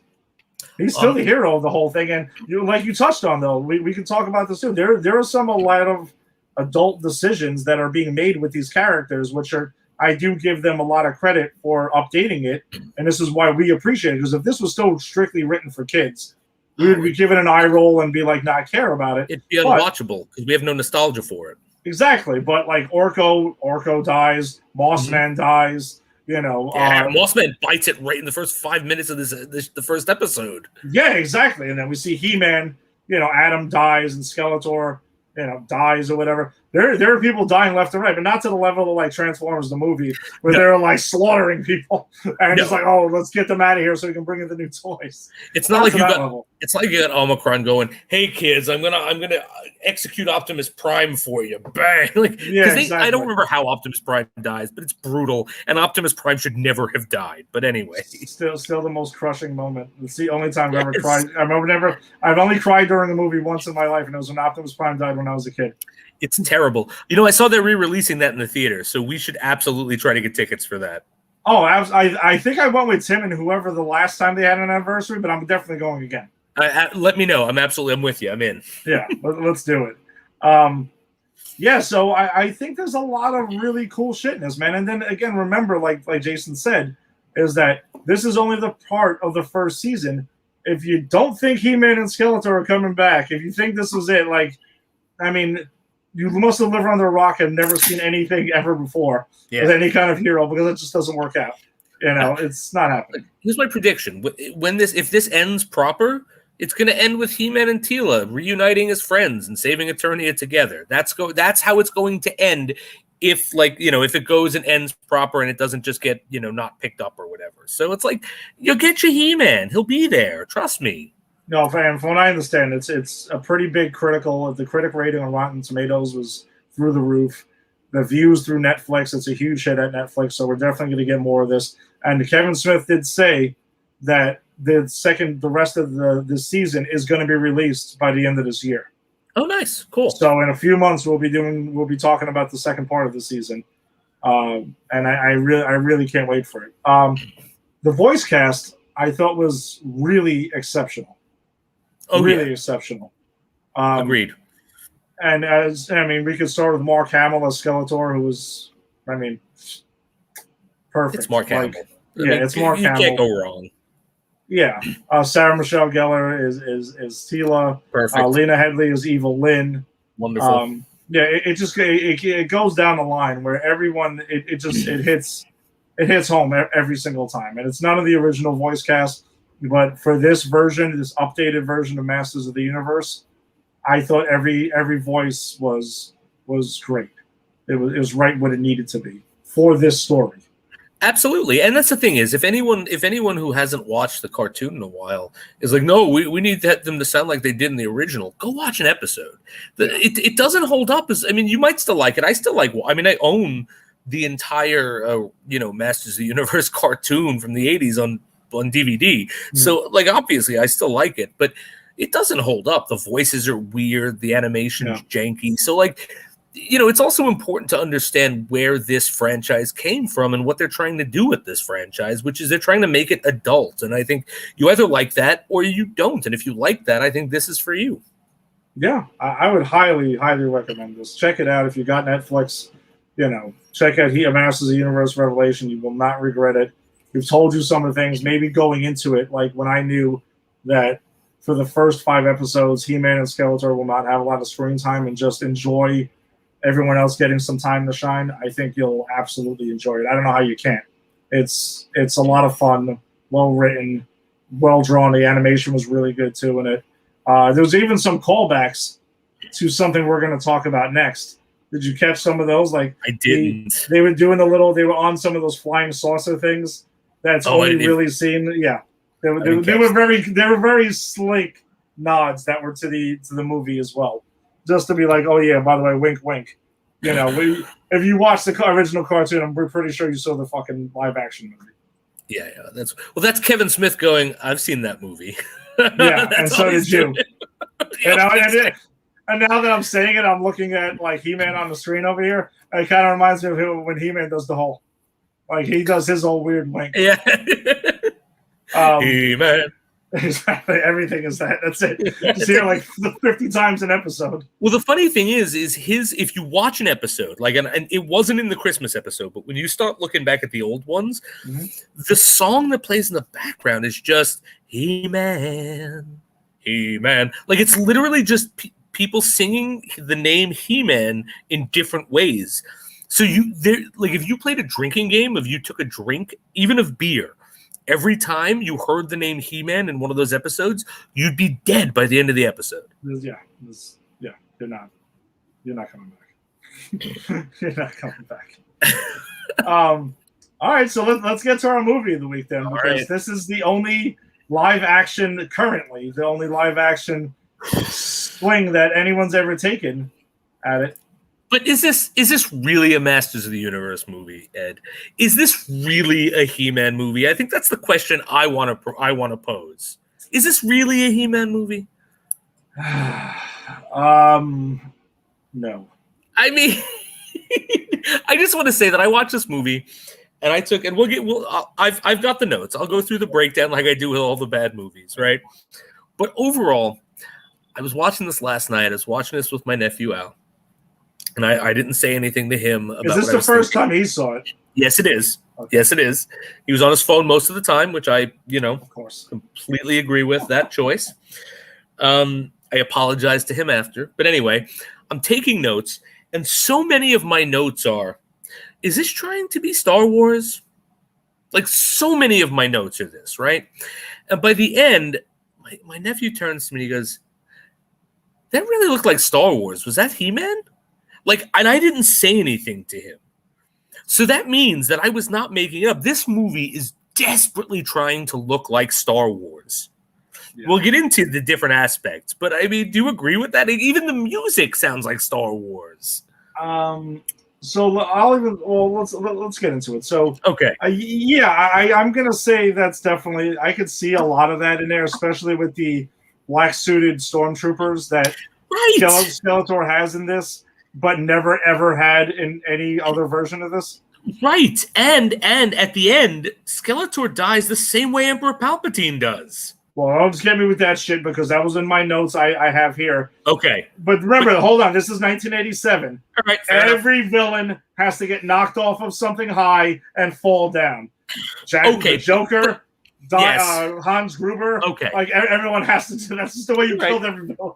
You're right. But not every villain is dressed in a black coat with a white shriveled face. And not every villain lands in a pool of red water and pops up at the end of the credits and says, I'll be back. I'll be back. It's like, no, you won't. No, you won't. So, all right. So, it's a canon movie. That's something important you need to know. By the way, I wanted to tell you, but I completely forgot about this. I knew it was a canon movie, but it kind of just escaped me. But I know how long we've been doing this show. You've been excited to do a canon movie for a while because I remember you mentioned it when we talked about Fantastic Four. You mentioned it when we talked about The Punisher. I kind of feel like this was like your own revelation where you finally got to talk about a canon movie on Granny Speaks Tea. Yeah, well, be careful what you wish for, Ed. Well, the thing is, I remembered The Punisher being a canon movie, and I was wrong. Yeah. Or it's the Mandela effect, and we all just live in an alternate universe. I mean, whichever you prefer. You can either believe that I have a shitty memory, or we all shifted reality somewhere along the line. Up to you. But I remembered Punisher being a canon movie, and then I think I had said with Fantastic Four that it was better, or at least on par with a canon movie. Yes, you said it was better. And I stand by it because I think that Fantastic Four movie is better than this movie. But it is. But yeah, all right. So we're all right. We're finally going to do a canon movie. It's not a canon movie I want to do like Death Wish 1 through 7. But this is bad. This is really bad. It's really bad. So all right. So we have my first 1, 2, 3. So I'm going to read you my first 3 notes. Okay. Okay. Canon, baby! Exclamation mark. Of course. First one. Second, these credits are cheap. Oh, yeah. And they are. It's just names with in what looks like space with different It did. There's some of the background it did, right? Because it's in space and it's got the different lights and the weird fonts. Oh, yeah. And then my third, why the Star Wars music and Darth Skeletor? I don't know. Then my fourth is fuck Gwildor, where's Orko? Because what the hell was that about? Hashtag spoilers. There is no Orko in this movie. What they do is they give us Gwildor, which is, I don't know, a creature that's short that creates the cosmic key. Why does the cosmic key have lights and sound? I don't know, because it's a Japanese synthesizer. Who fucking knows? It's so stupid. It's almost like, but what I'm saying, if I'm creating a cosmic key, which, by the way, has a bunch of nondescript buttons, which is why nobody knows how to use it properly. Which, by the way, becomes a plot point in the end when Gwildor goes, all of these buttons have been moved. I couldn't possibly get the key to work. Just give an ESC and a tab and a guitar on there so you know what you're doing. Absolutely absurd. Absolutely absurd. So, then there were stormtroopers, as Eddie said, and He-Man has a gun. Yes, he has his sword, which he barely uses, but he also has a laser pistol which shoots blue lasers, and the bad guys shoot orange lasers. Where have I seen that before? Somewhere. I can't quite put my finger on it.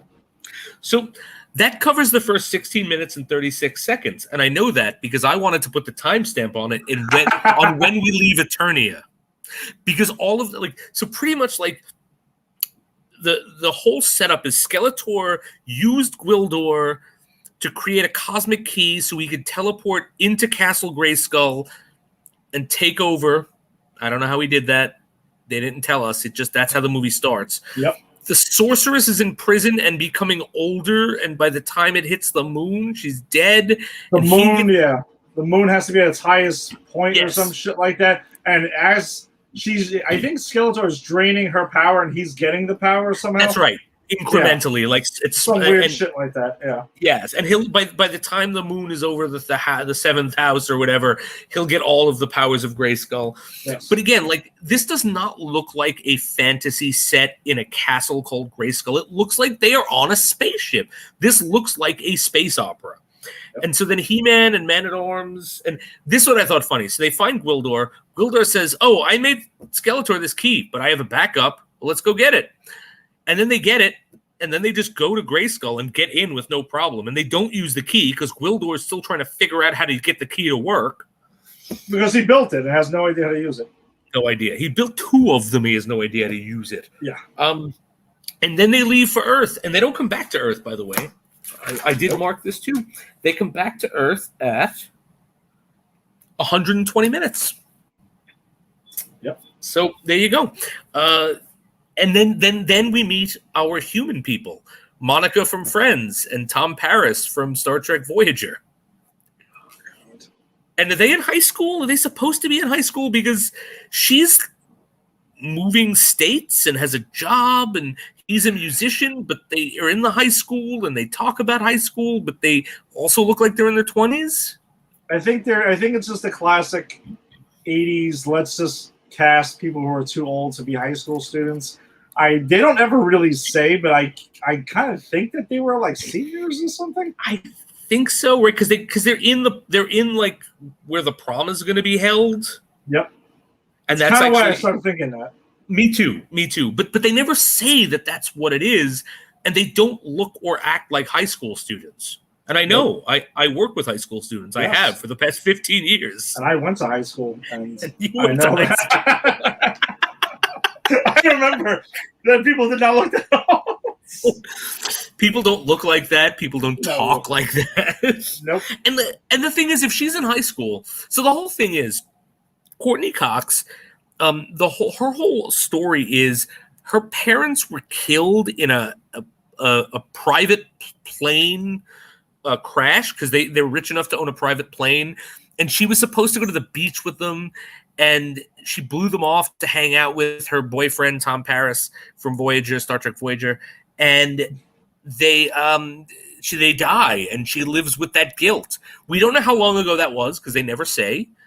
But my question is, and she's an only child, and she lives in her parents' house with no one. So my question is... working at a barbecue place. A chicken shack. Oh, do you think she worked with the Hoff? Oh, wow. That was the connection. I didn't realize that, but yeah, we got connected right here. Crossover By the way, time. The Hoff would kill in a He-Man movie. He might be absolutely. a bit too old to be He-Man because you need like that 20-year-old face, and the Hoff looks like he's 25 in the face, right? But he would be a great you know who he'd be? He'd be a great Man-at-Arms if they wanted to age him. Yep. Or do you remember that action figure who was the lawman who had all these guns? Yes. Oh shit! I forget, like name. Outlaw or something, but he literally has guns that flip on his hands, and his chest opens to guns, and his knee pads have guns on them. He'd also be really good as that guy. That's true. That is a fair point. All right, yeah. So now He-Man He-Man's on Earth, and the whole plot is they've got to find this cosmic key, which they all zapped into the parking lot of the place that Courtney Cox works. Of course. And the key somehow zapped into the cemetery where her parents are buried. Awfully convenient. Very convenient. Well, hold on. Before we get past that, please. You fill in the blanks, Ed. No, I have a ridiculous note here that I don't know why it pissed me off so much, but it was just a head scratcher. So when Man-at-Arms sees Grildor. Is it Grildor? Wildor. Gwildor is going ahead and using a device to latch on and steal someone's bucket of chicken, by the way. I was just going to talk about that. Okay. Please, go ahead. So he latches onto the bucket of chicken and wheels it in like it's a fishing rod. Then Man-at-Arms shows up, and he's hungry. And then Tila meets up. All the three of them meet up, and they have this bucket of chicken, right? Or ribs. Ribs. Chicken and ribs. Chicken and ribs, which sounds great. But I go for some chicken and ribs right now. Absolutely. I mean, what the hell? I'm not say no to chicken and ribs. But so they're like Wildor's eating a rib and Tila is eating a rib and Man-at-Arms is eating a friggin' drumstick. And she's like, Tila's like, well, why do they put these white sticks in the middle of this? And Man-at-Arms explains to her that they were animals. All right, so I have questions about Eternia right now. So you're trying to tell me everyone on Eternia is a vegetarian? That is actually one of my questions. Yeah, absolutely. Oh, it's so good. It wasn't me just being an asshole. Nope. When I was writing this, I'm like, this is one of my asshole notes, I guarantee. No. I had the same thing, and let me tell you something. This is the most memorable scene for me as a kid. I don't know why, but this is the only scene from the movie I remember before I watched this last night. And I realized as I watched it why I remembered it. It's because Man-at-Arms is just like, it's a bone. Yeah, and everyone else, like Gwildor is like, and Teal's disgusted. Teal's like, oh my god. And Man-at-Arms like, it's bone. He doesn't give a shit. No, Man-at-Arms knows what's up. That's it, man. He's like, and he even says something like along the lines of like, don't even think about it. Just roll with it. Roll with it. You're hungry. You gotta eat. That's kind of what we do. That's it, man. I don't sit there and eat a hamburger and think about the cow. Like you just go with it, man. You just go with it. But again, I'm with you. Like, is all Eternian vegetarians? Yes. And I'm like, He-Man's getting this jacked off of eating just vegetables, and like, I don't know about that, man. He looks like he drinks his whole milk, and he goes in and he goes in. Look, this man eats the whole cow. Okay, he eats the fat, he eats the good parts, he eats everything. All right, this guy, he drinks like he's got the Rocky like egg milkshake thing going on. Like, forget it. There's no vegetarianism and veganism in He-Man's diet. Tila, maybe, but like to be that. But like I have lots of vegetarian friends and I have vegan friends as well, and like it's not like they would go, oh, people eat meat. They're just more like, well, you shouldn't, and I'm going to silently judge you. But they don't say it out loud like Tila does. She had no idea that was a thing. Yeah, that's it. It's as if she had never even heard of the concept that people eat meat. Raised a lot of questions about the Eternia in this movie. And it really does. Because, again, that means that even Skeletor and his people are vegetarian, because it's not as you said, she was unfamiliar with the concept, which means everyone in Eternia is a vegetarian except Man-at-Arms. Like, I don't give a shit. Yeah, apparently he doesn't give a shit. Tila, if this were you and you were dead and I was hungry, I'd be eating you. Yeah, he doesn't care. So by the way, I just want to drop in my second note before we go. It's revolving around a bucket of chicken again. Okay. And I don't know why I had this obsession at this point. Maybe I didn't eat lunch yet. I don't know when I was watching this. But there's a scene where the boyfriend is there. I forget the boyfriend's name. So he's calling Tom Paris. Yeah, Tom Paris is there with Strickland. And with Strickland, yes, Strickland. Yes. Who's, by the way, exactly Strickland in this movie?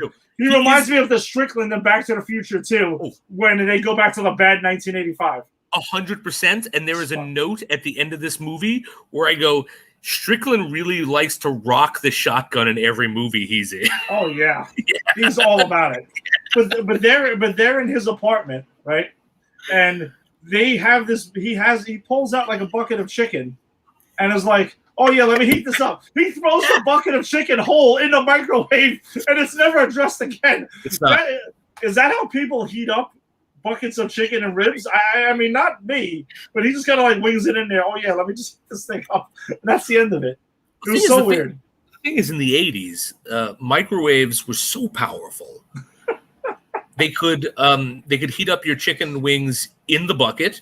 They could block certain rays that are trying to find the cosmic key. Okay. And if it was the 80s and you were using a microwave, you were going to get radiation poison anyway, so it doesn't matter. That's fair. Okay, that's fair. You've answered my question. Let's roll on. That's it. I've accepted it. Glad I could be here for that.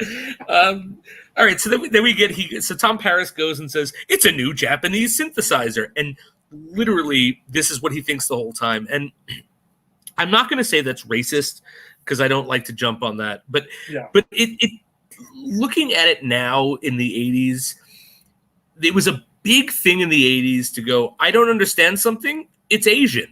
Yes. It's Japanese, it's Chinese. And I don't know, maybe because I have an Asian wife, I'm kind of a bit like, oh, come on, it's not that different. Like, Jesus Christ. It's not. But I guess, in the 80s it was different. But then we get to meet, then Skeletor gets to call out his elite force. And Ed, you recognize all these guys from the cartoons, right? Always. Blade, the weird pirate eye patch guy with swords who's not in the cartoon at all. Yes. Or Sirog, who is terrible. A lizard-looking thing. I actually think he's the coolest looking of them. Okay. Because but again, I own that action figure, so that might have something to do with it. And then Saurod, who looks like he's in an 80s hairband. Yeah, what was the deal with him? It's like, was he the front runner of Motley Crue before Vince Neil? Because that's what he looks like he's doing. It's possible. And then actually we do get Beastman. And we do get Evil Lyn. We get the Beastman. Yes. He doesn't look like Beastman. Nope. But whatever, it's fine.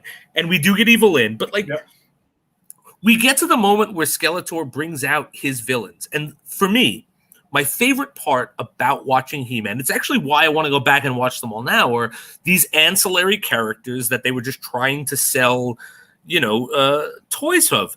Because I like a lot of these weird villains. I like a lot of these weird heroes. Now, I understand we're not getting weird heroes because we're on Earth and we've already got Gwildor and I've got Man-at-Arms and Teela and He-Man. Okay, I get it. But I'm like, okay, at least I'll get some of these weird fucking villains. I got to get Beastman, which I was right. Mm-hmm. And mind you, this is like young me because I wanted to see this movie so badly. So did I. It's like, we got to get Merman. Merman's just as important as Beastman. No, fuck you. You don't get Merman. Well, we get Evil Lyn, so that's good. So we get the biggest ones. But it's like, who else is that? We got to get Triclops and Lockjaw. No, you get none of them. You get Blade. He's got an eye patch and some swords. Yeah, that was pretty weak. That was some really weak shit. And the worst part is that Skeletor kills the lizard guy. Like, he gets 5 minutes screen time, and Skeletor goes, "You failed me. You're dead." But no one else. No one else. Although, I do want to admit, though, I'm going to call this out, because I think Frank Langella is the best part of this movie. Mm-hmm. I do like Frank Langella's take on Skeletor. And there is a Shakespeare quote there from Richard III. When they beg him, when he kills Sirog, and they beg him, they go, "Please, please, give us another chance." He goes, "I'm not in the giving vein." And he kills him, and that's a line from Richard III, where someone's begging for their life, and Richard III goes, "I'm not in the giving vein." That's fantastic. That is absolutely fantastic. I give it to Frank Langella. And by the way, Frank Langella still says this is one of his favorite movies to have done. That's crazy. It's one of his favorite roles to have played, probably because they went, put this, no one's going to recognize you, go batshit crazy, and he does. Oh, yeah, he's way over the top in this, and it's fine. He knows what movie he's in. That's the thing. Yes. So did you catch Teela's fourth wall break? No, I didn't. Oh, so remember that scene where they're in the music store and they're all battling and stuff like that, and there's like a shootout and stuff. Yeah. What's going on there?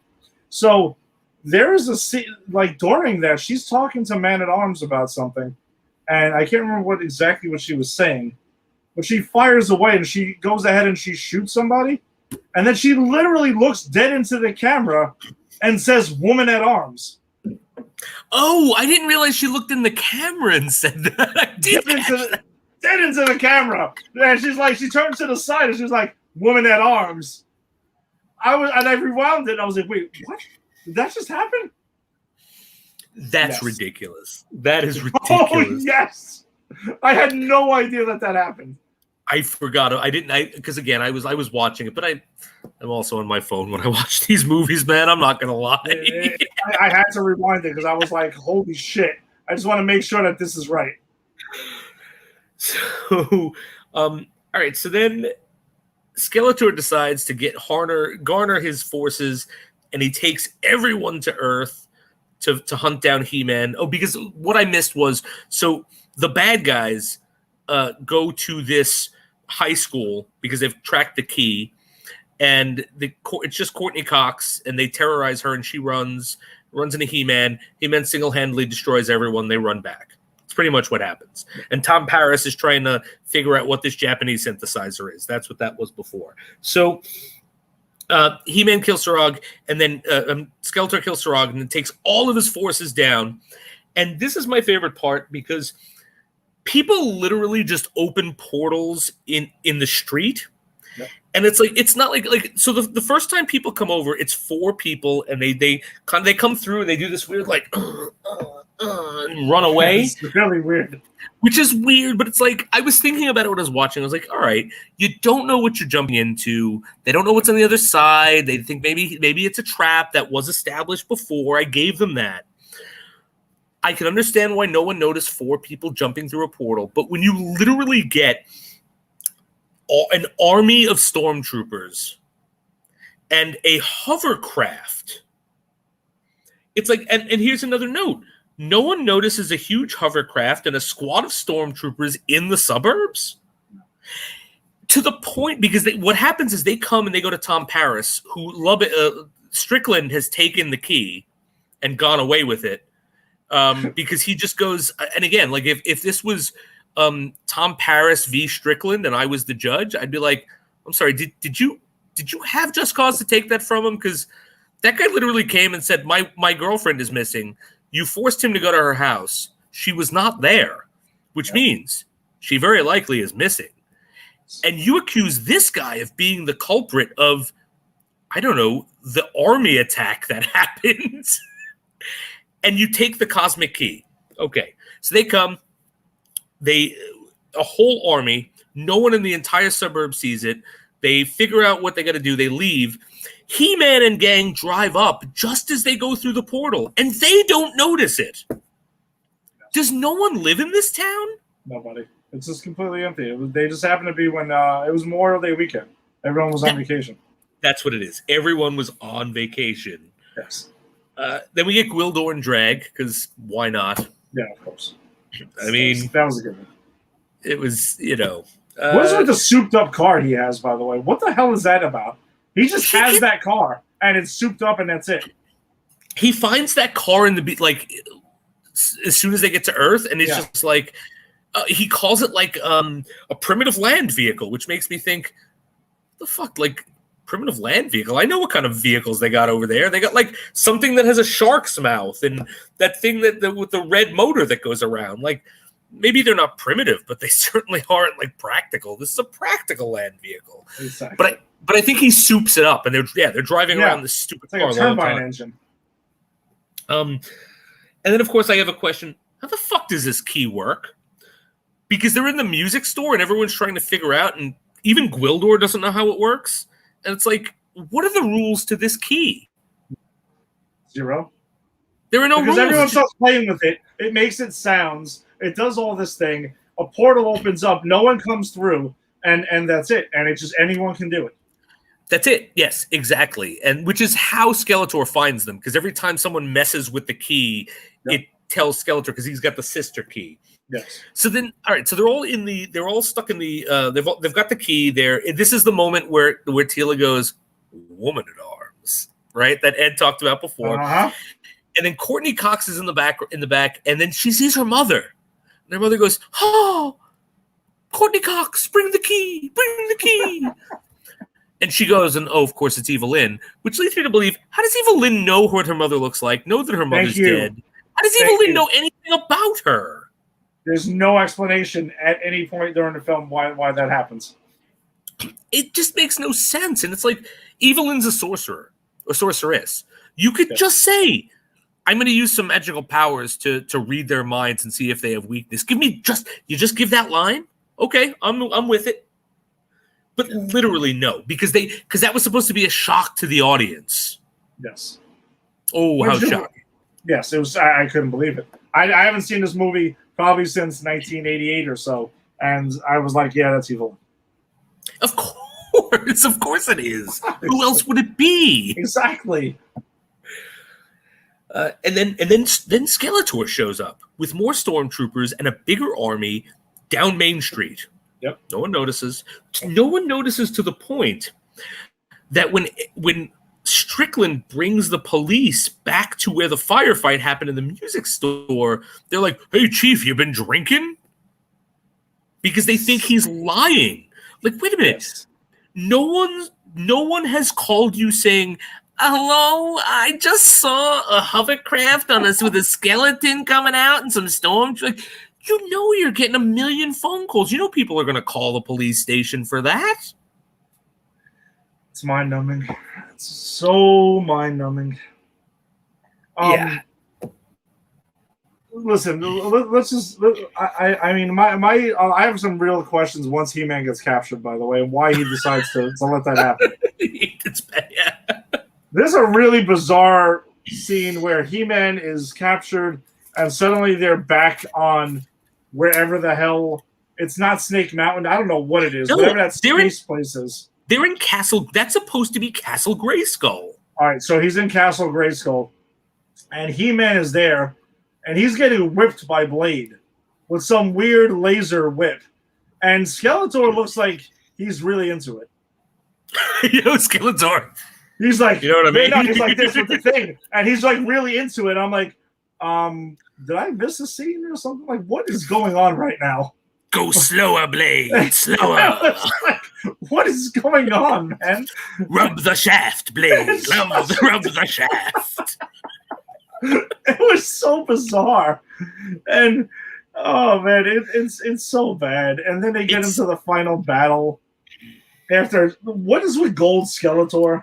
Yes, that's Alex said it looked like Shang Tsung or something like that. Like it was the stupidest outfit. He looked absolutely ridiculous. He looks like he just walked off the set of Big Trouble in Little China. You know the end of it. Good call. That's exactly what it looks like. But yeah, no, it's so. But because everything turns gold, and even his staff turns gold, and it makes no sense. Mm-hmm. The power of Grayskull makes you turn gold. What? Yeah, no. And then so the final battle between He-Man and Skeletor at this point, because He-Man gets his power sword back, and then finally we get it. I have the power. Which it was so lame. It was so lame. Oh, he was like, I have the power. Yeah, and it's like, but wait a second, you weren't Prince Adam. There's no Prince Adam in this movie. No, there's no Cringer. There's no nothing. There is so what power do you have? There is He-Man, the Sorcerer, Man-at-Arms, and Teela. That's it. Yes, and Skeletor and Beastman, and that's it. Yeah. But I meant the good guys. But yeah, exactly. Like, so what power do you have? Exactly. What power do you have? You have a sword. That's pretty much it. And now you're gonna fight. How horribly was that final battle shot? Because suddenly it gets really dark with a little light at the end of the tunnel. It's almost like they have to keep this budget down. So they're going to go ahead and they're going to have this fight. And it's He-Man and Skeletor in a dark area where you can barely see what the hell's going on. All the fighting in this movie is all in slow motion. It is like the laziest fighting and action scenes you'll ever see. And it was really amplified in this final battle. Hand-to-hand fight. You hit the nail on the head when you said you had to keep the budget down.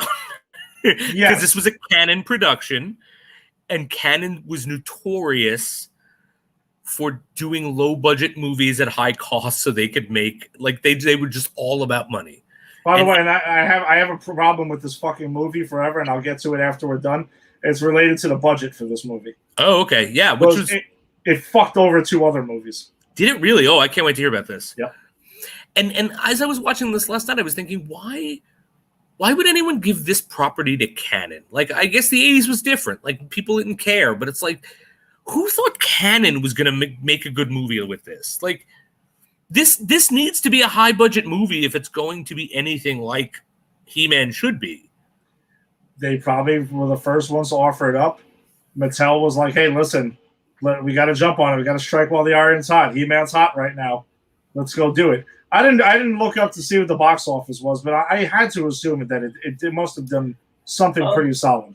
I did look it up. It did not make its money back, which is crazy to me because at the time we're talking about when we were kids and we got all the toys and we got the cartoons. I remember seeing the trailers for this and thinking, this is the greatest thing I've ever seen.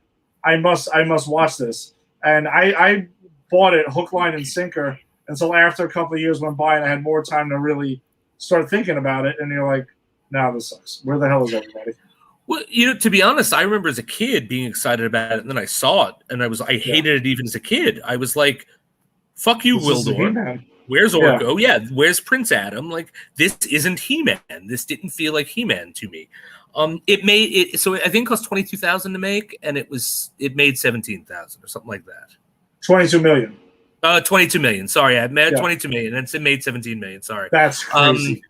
But yeah, so like it had and that was 1987. It had a decent budget, but it did not make it back. And I don't see where the budget is. Like, where's the budget in this movie? So then let's get to it because, well, actually, let's wrap up the movie and then we'll get into the budget. Oh yeah, all right. I have an interesting thing. Let's finish up the movie. So we'll fast track to the end. He-Man wins. He-Man takes on Skeletor. Knocks him off a high thing because he has to fall off something high and just goes dwindling down like every other villain did at that time. And you get the exactly. And then Courtney Cox and Tom Paris go back home. Strickland stays. Strickland's like, no, I got a woman here, and I'll just stay. Why not go back? I'm retired. Screw it. Why go back to the life and family and people I know? I'll just stay on this other planet. Because there's a woman here. Why does he get any of that? Why did they give him this? I don't know. Why is he even there? I don't know. Where's the bucket of chicken and ribs in the microwave? No, it was destroyed because they destroyed the microwave. Oh, that's right. I forgot about that. You're right. When they blasted the signal. But they really like he should be with that chicken and ribs. He doesn't belong here. But this is the worst part of the movie. And we've talked about a lot of bad parts, but the worst part of the movie is they go, okay, Courtney Cox and Tom Paris, we're going to send you back. And they go in, and Courtney Cox goes, wait, send me back before my parents died. And they do, because apparently the Cosmic Key is also a time machine, though it has not been a time machine at all. Like, it was never established. But she wakes up. And it's like however long ago it was, I don't know. They never tell you how long her parents have been dead. But she wakes up and's like, Mom, Dad, you're here. And she steals their keys and says, you're not taking the plane today. And she runs outside, and Tom Paris runs and meets her. And she goes, you remember? Don't let your parents get on that plane. I already stopped them. And they had this weird Eternia thing. Yeah, there's like this weird thing. Yeah, then they show Grayskull and all this other shit. Yes, which they started with. Yes. And then there's a post-credit scene, which I almost forgot about. And I only remembered because I was talking to Alex about something, and he said, well, yeah, MCU invented post-credit scenes, right? And I went, oh, no, wait, I think this one has one. Now, I remembered it as just seeing Skeletor's hand come up, right? Okay. But I think that's Super Shredder for Teenage Mutant Ninja Turtles 2. Yes, that is correct. What this post-credit scene, as Ed said before, was literally Frank Langella in the Skeletor head coming up from a pool of water going, I'll be back. So He-Man knocked him off this entire never-ending falling, and he just fell into some red water, and that's it? He'll be back. He'll be fine. But no, you won't. No, you won't. You never will, buddy. Thankfully. But yeah, so that's the movie. Yeah, the time travel thing was like another thing I had to think to myself, like, wait a second, did I miss a line here? Did they say that time travel was possible? No. Where does that come from? That time travel is never once mentioned in this movie prior to Courtney Cox saying, hey, can they do the time travel? And she's leaving.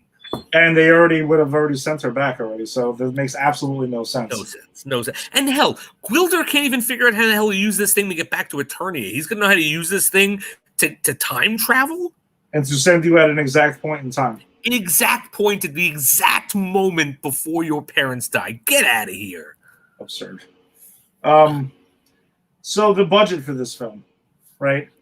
Canon went ahead and to make Masters of the Universe, they slashed budgets on RoboCop 3 and Superman 4: A Quest for Peace because they had to make room to make sure that this film gets made. All right. Well, those movies were not going to be great anyway. But why With a higher budget, maybe.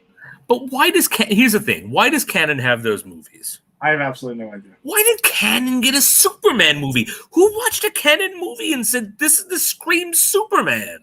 I don't know. That was the big story about this Masters of the Universe is that the budgets from both of those films had to get slashed. And you can now if you're familiar with Superman 4: A Quest for Peace, and you're familiar with RoboCop 3, those movies, the budget, you can see it. It's paper thin. Like it's really bad. Yeah. Like how are their effects in both of those films at that point in those franchises 100 times worse than the original film that was made years before? Did Canon do the other RoboCop movies? I don't believe they did, but somehow they got some sort of distribution right thingamajig, if I remember correctly. I think Gollum and Globus had some deal with the devil. I mean, they got franchises in the 80s. Yeah. And I enjoy certain Canon movies. I love the Death Wish movies. Mm-hmm. I think if we ever run out of material, we should just do the Death Wish movies are like cartoons, they're like comic books. We might as well at some point, but pretty much those movies are crazy, but it's just it's Death Wish. It's just Paul Kersey. It's just Paul Kersey shooting people. Who cares, right? But who gives these guys Masters of the Universe or Superman or RoboCop? It's imagine giving Tommy Wiseau the rights to Batman. Yes, that's pretty much what it is. Who would do that? I don't know, man. But that when I heard about that years later. Because I think I stumbled upon it while I was reading something about RoboCop 3. Mm-hmm. And I found that out, and I'm like, wait, what? Because if you watch the effects from those two films, it's crazy. With Superman 4, they recycle the same Superman flying shot 1,000 times. Yeah, it's bad. I'm really dreading watching Superman 3 and 4 for this show. I have to share that with you. Oh, well, don't worry. We'll get into it, and maybe we'll even talk about Masters of the Universe at that point again. But this movie was one of the biggest chores to get through in the time that we've done Granny's Peach Day. This might be the toughest one to get through. Tougher than Captain America? I don't know, because I had some sort of weird laughter thing going on with Captain America, and okay. I think it's because I was already in He-Man mode, and I watched Revelations, and I watched the Christmas special, and I was kind of getting all nostalgic and getting all the warm vibes and everything for it, and then I watched this, and I'm like, what the fuck? This is not He-Man in any stretch of the imagination. And I think that is the problem, is it's not He-Man by any stretch of the imagination, and it's not good. No, if it was good really but not bad. It is. If it was good but didn't feel like He-Man, it'd be all right, it's not He-Man, but it's fun, it's good. Yeah. This wasn't even good. This He-Man's just trotting around middle America trying to find a key. This is your He-Man movie? Yeah, you made the mistake that a lot of other franchises that try to adapt 80s cartoons or whatever, you don't have to put He-Man on Earth. You could have just had his whole adventure in Eternia, and everyone would have been fine with it. You didn't need to put these mythical characters onto humans and Earth to make us be able to look at it and take it seriously. That's not a thing. So, but the big things you're missing there's no Prince Adam, no one's turning into He-Man. Right. Why do you not have a Cringer or Battle Cat situation? And I understand probably why. CGI-wise, that would probably be very challenging to make on a shoestring budget like this. And I guess that's why Orko's not in this movie either. I did read that Orko's not in the movie because they just couldn't afford to. It's a CGI thing. There's no way else you could have done it. Yeah. It would have been too hard to do. Now, come full circle with this. We know, I remember they mentioned, David S. Goyer did write a Masters of the Universe live action script. And we don't know what it would be. It could be great. We don't. It could be the worst thing we've ever seen. Because they're currently trying to reboot Masters of the Universe as a live action film. But it just keeps getting bounced around a lot. I hope they find their footing. I'd like to see a proper one done. I think it could be fun. Yeah, I think so. I think if you get it right. I mean, I don't think Dolph Lundgren was the problem. I mean, if you're 80s and you're going to cast He-Man... Let me tell you something. We talked about how Dolph Lundgren was a bad Punisher because he really, at that point, he didn't have a big grasp on the language. He was still learning English. They kind of just... But he's fine here. Yeah, I don't have any problem with him as He-Man, but somebody should have turned into him. Yes, there should have been a Prince Adam that turned into him, kind of like a Hulk situation, a Lou Ferrigno, Bill Bixby thing. Yeah, have a skinnier guy or smaller guy, get the power sword, and that's it. I have the power, and he turns into Dolph Lundgren. And here's the thing: if you want to, and this is why I really feel that no one involved in this movie ever watched an episode of this cartoon, because if you want an Earth connection, well, He-Man's mother's from Earth. Yes. So, you could have literally given us a He-Man movie on Earth with the right characters, and the mother's the connection, and you find a reason that he has to go to Earth. I don't think it'd be great, but I think it'd be better than this. Just you show up there coincidentally because of a character you've never heard of before. Which, by the way, I wasn't sure about that, but when we watched the Christmas special, I did realize that He-Man's mother knew about Christmas. Yeah, because she's from Earth. Exactly. I kind of forgot about that. She's an astronaut. It's completely forgettable because it's never really gone over. But again, I was obsessed with this as a kid. She was an astronaut who went off course and crash landed on Eternia and wound up marrying the king. So He-Man is half human. Okay, that makes a lot of sense then. But there you go. That's how you could have fixed this, at least part of this film. It takes a lot of work to fix this film. Yes. And then, it's pretty brutal. Make it a He-Man movie and not a Krull movie or a knockoff of Star Wars or something. Or a fake Conan the Barbarian or something, or some concoction mixed of all of it. That's the best way to put it. It's a fake Conan the Barbarian movie. Yeah. Oh, well. All right. So, there it is, everyone. We've dived into Masters of the Universe. We got in every which way we can think about it. We got the original way. We got the Christmas special. We gave you our current Netflix review. Check that out. That's pretty much what we got right now. The Masters of the Universe Revelation is our He-Man right now, and it's in good hands. And Ed, I'm going to say we've learned a lot from this episode today. Early on in this episode, we both talked about how we thought you had to really get to the heart of a franchise before you mined it for gold. And I think that's the takeaway. We should get to the heart of this franchise before we mine it for gold. And if you don't like that moral, then you could sing a jaunty song, and that'll make you feel better. He-Man. There you go. And there's the... Sorry, I could not end with a moral. No, of course not. But, all right. So there you go. Thanks for joining us tonight. We real appreciate it as always.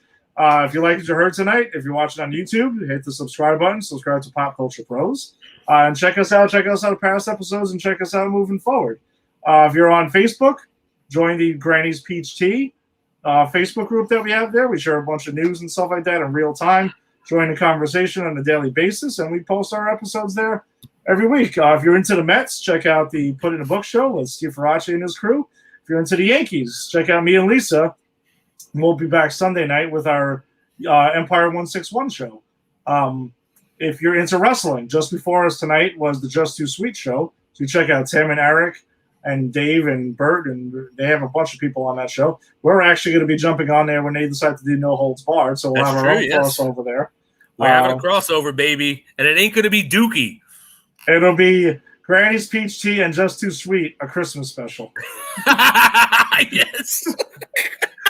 Let's put the Christ in Christmas, guys.